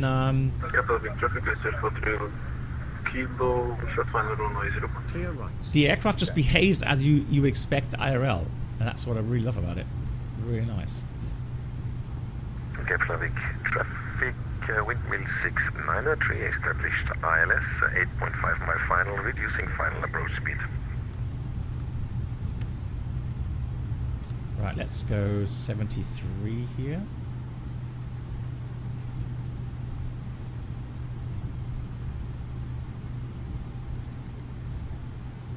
Yeah, no doubt. I mean, the textures in Microsoft are better, absolutely. I'm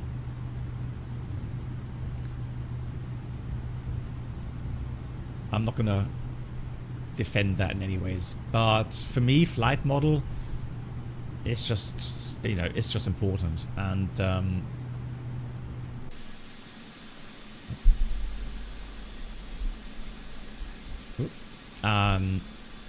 and that is something you feel just so nicely here. Let's stop here. And we're going to have a replay in a minute. Brake is set. After landing, taxi light switch on. Never mind. APU selector. Start, then on. Let's jump to next. Procedure complete. Right. APU is started. Fantastic. Let's do the shutdown. Shutdown. APU selector. Start, then on. Override this item. Fuel control switches. Cut off. Selected and checked. C1 and C2 air demand. Right, let's watch off. Set. MAN's landing. Left electric demand pump selector. Off. Checked and set.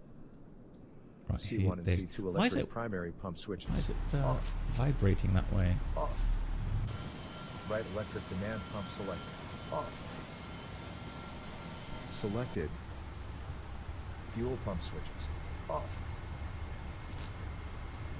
Accomplished. Keflavik traffic, windmill 693 heavy, 4 mile final, runway 01. Set. Right. Transponder mode selector. Let's zoom to watch MAN's landing here. Stand by. Ready for shutdown. Yeah, so Gokpu, that's the thing. I can, you know, I can only relate to the 787 IRL, but still, it's just weird. It just clicks.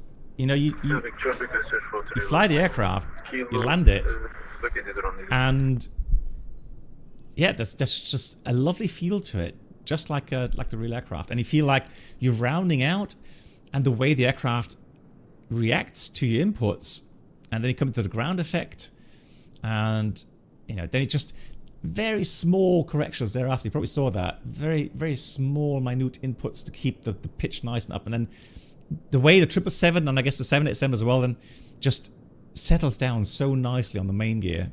Beautiful. Man, you could grease the 787 like crazy.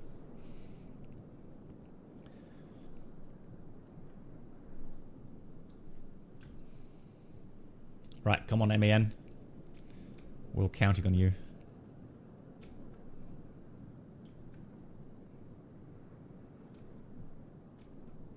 Yeah, that's what I always argue, Captain Bizbiz. You know, everyone has their own priorities when it comes to flight simming. I'm not going to tell anyone how they should use flight sims, or, you know, how it should feel to them, or what they should focus on. No, you do you, I'll do me. And I honestly, the scenery that I have here is good enough for me. All I wish for now is that the performance increases, because that's still a bit too low for me. Again, because I can't use that NVIDIA Motion. So it's kind of the DLSS or the frame gen. It is, it lands beautiful, like the 787. Right, there we go. Nice and controlled. The 340. Let's have a look here. Ooh, he's got crosswind. Ah. Oh, he's fighting. I wonder how... Is it Microsoft has such different winds? Yeah. Nicely regained the center line. GG's. Yeah, no risk of pot strike there. Yeah.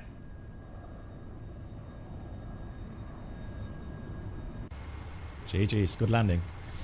But it seemed like the Microsoft wins were different to the... I assume he's on Microsoft.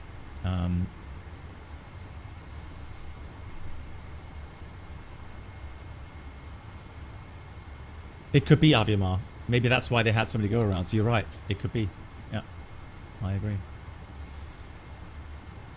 No, so I've got family around tomorrow. So we have our family here for lunch. That's why I couldn't join tomorrow. And then Sunday, I'm expecting a visitor here from the community. And I booked a 319 simulator on at the airport on Sunday. Keflavik traffic, windmill 693, heavy runway 01 vacated. So we will report. Good. Let's do the secure procedure. Actually, hang on. Before we do that, let me... Keflavik traffic, windmill 693, crossing runway 28. Let's do... ground crew.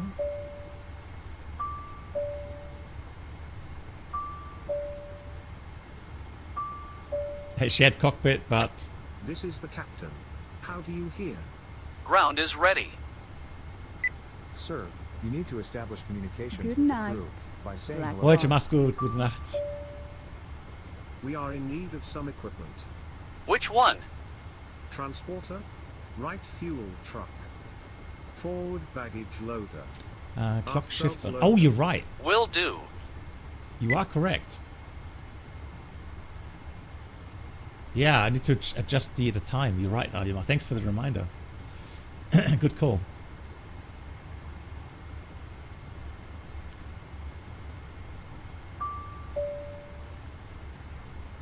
Ground, we need some equipment connected. Make your choice. Cargo loader. Stairs. Left ground power. Oh, yeah, Voyager, you Secondary said that as well. ground You're right. power. Yeah, don't forget Shops. to... Roger. Right, and then let's... Oh, actually, before we do that, let me get the doors. So, airplane doors. Let's do manual. Let's open that. Doors to manual mode, please. Both disarm. Will do. And then...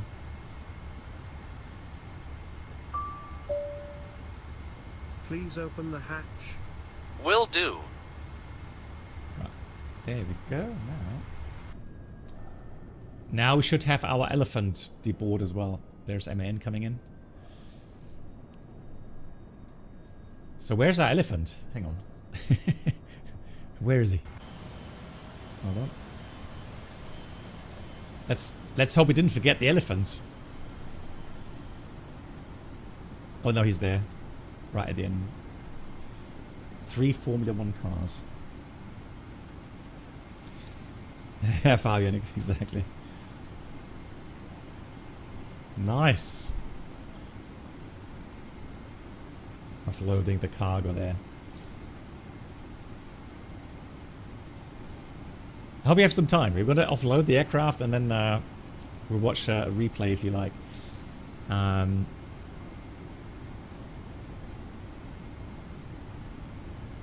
Yeah, and I mean, you saw the visuals, right? So the departure, the clouds, and now the approach. Beautiful sunlight, beautiful sunset. So how come... So what is he waiting for? He's waving?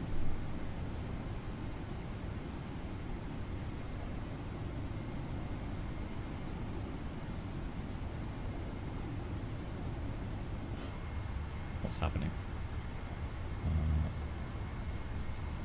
Sensors. Loader. I don't think I need a bus, do I? No, it's all there.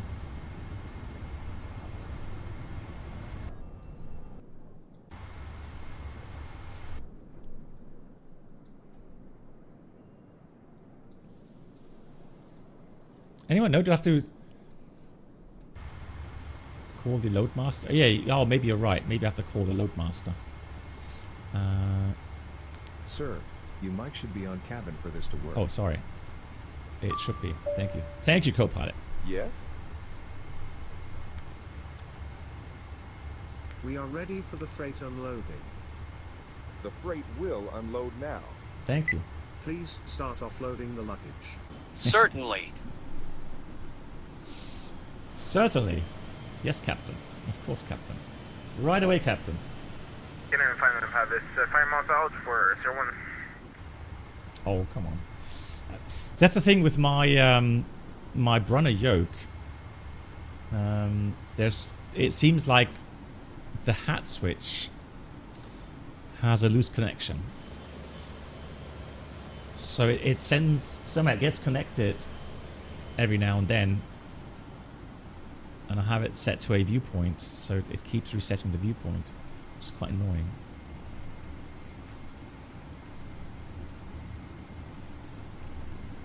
So, oh yes, there we go. So how's it going?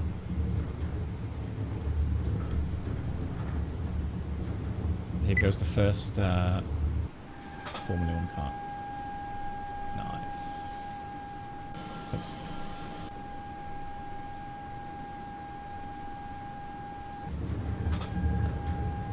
It's got nice texturing on those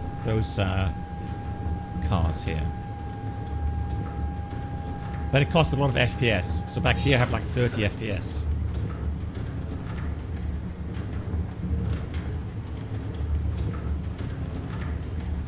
MAN, I can imagine. Yeah, we said that already. Here comes the elephant.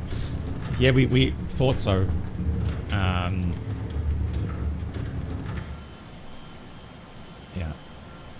No problem whatsoever.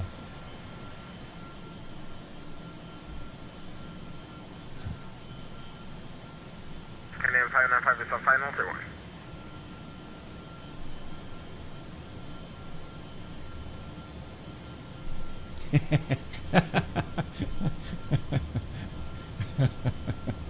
The eyes, that was hilarious.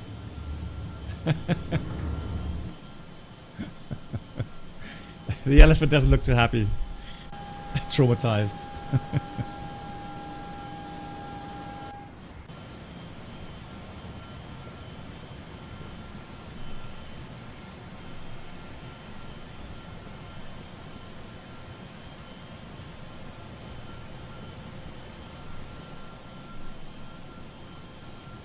Yeah, exactly. I know. The elephant did not appreciate the flight, it seems. Nice. Cool. All right, I think we can do the replay now, shall we? So we're going to log off VATSIM. MAN, thanks for flying along. Much appreciated. A new flight radar video about the Lufthansa Training Center. Okay, nice, Stormy Flyer. Thanks. Yeah. I guess I'll notice some people there.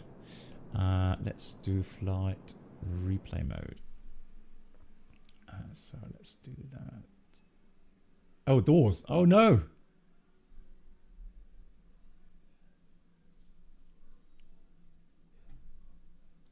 Good night. I didn't realize. Black box. Good night, Peter. Thanks for watching. Have a great weekend.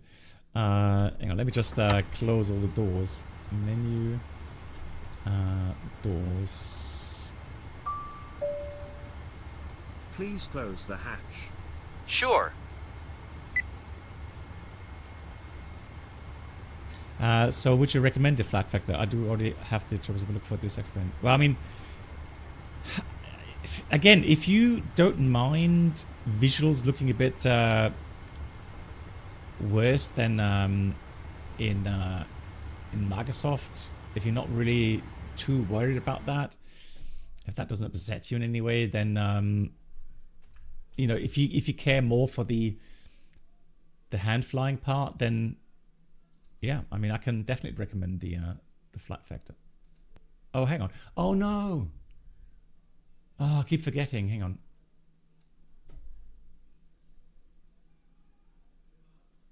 Although why is it not working with the replay? Oh, there was something, wasn't there?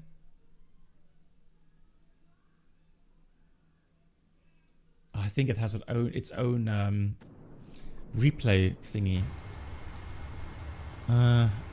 Simulation.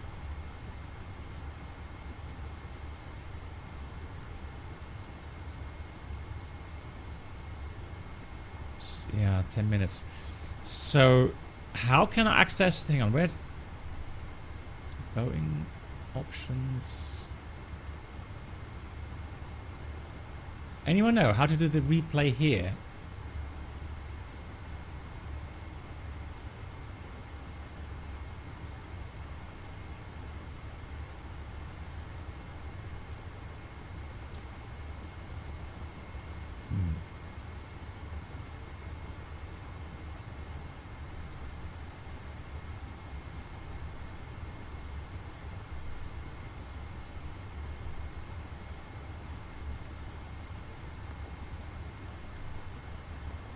I tried. The thing is, I can't press play. I think there was something else. Yeah,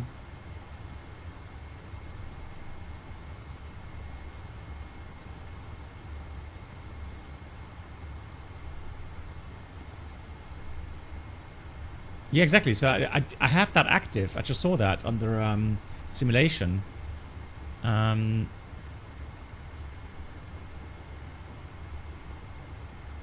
So that is active.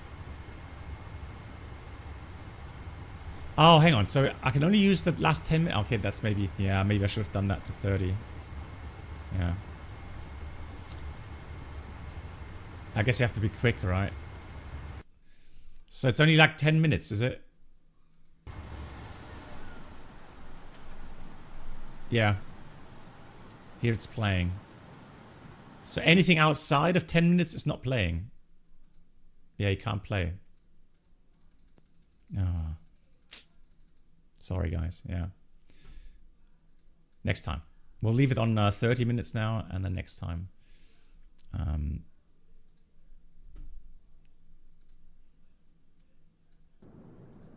it was such a beautiful landing. Yeah, I find it a bit weird as well that it doesn't work with a normal replay.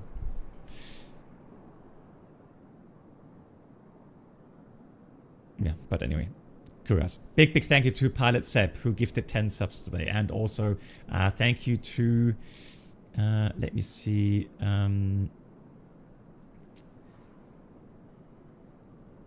was another gifted sub from Stormyfly. Stormyfly to you as well. Thank you for gifting a sub to Quas. Very much appreciated. And thanks for all the resubs. Welcome new members. Good evening, Lee. No worries, Lee. Yeah, so next stream is on Monday. Yeah, because... Oh yeah, and tomorrow, by the way, so if you're watching, if you know the German streamer, Captain A320, he's doing Cross the Land tomorrow. I mean, it's German language, but if you understand German language, or you don't mind, it's German language. Fantastic captain, real world captain, fantastic personality. I will probably join him on the stream for a little kind of just a chat, a general chat.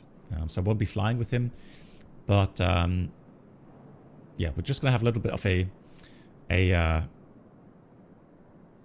would you say, just chatting we'll call it. I think when you start replay mode explain, you can only rewind 10 minutes. Yeah, exactly, Ali. Unless you set like 30 minutes, then you can replay 30 minutes. Yeah. No, unfortunately not. No, it doesn't play. That's the problem. The normal replay. I tried that. It doesn't play. You can go back to it. So for example, here, you can go back to the approach. Like you can do that. The only problem is you cannot press play. It will not run. That's the thing. Yeah. Don't ask me why. I have no idea why that is. Why that's the case. But I mean, yeah.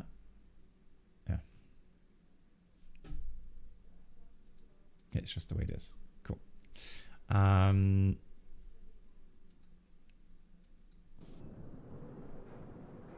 It's too system heavy to use the default. Okay.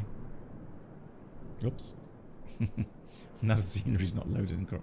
It doesn't matter. Guys, thank you so much. My dear moderators, thank you so much for all the help as always. Have a great weekend. If you like, I'll be back on Monday. Monday, we will probably have a look at New Dresden Airport. So that could be something to look forward to. Good night, Black Thank Box. you so much, everyone. And have a great weekend. I'll see you again soon. Good night. Hey, Mark. Hello. Good night to you. Conti, greetings to you as well. See you guys soon. Good night.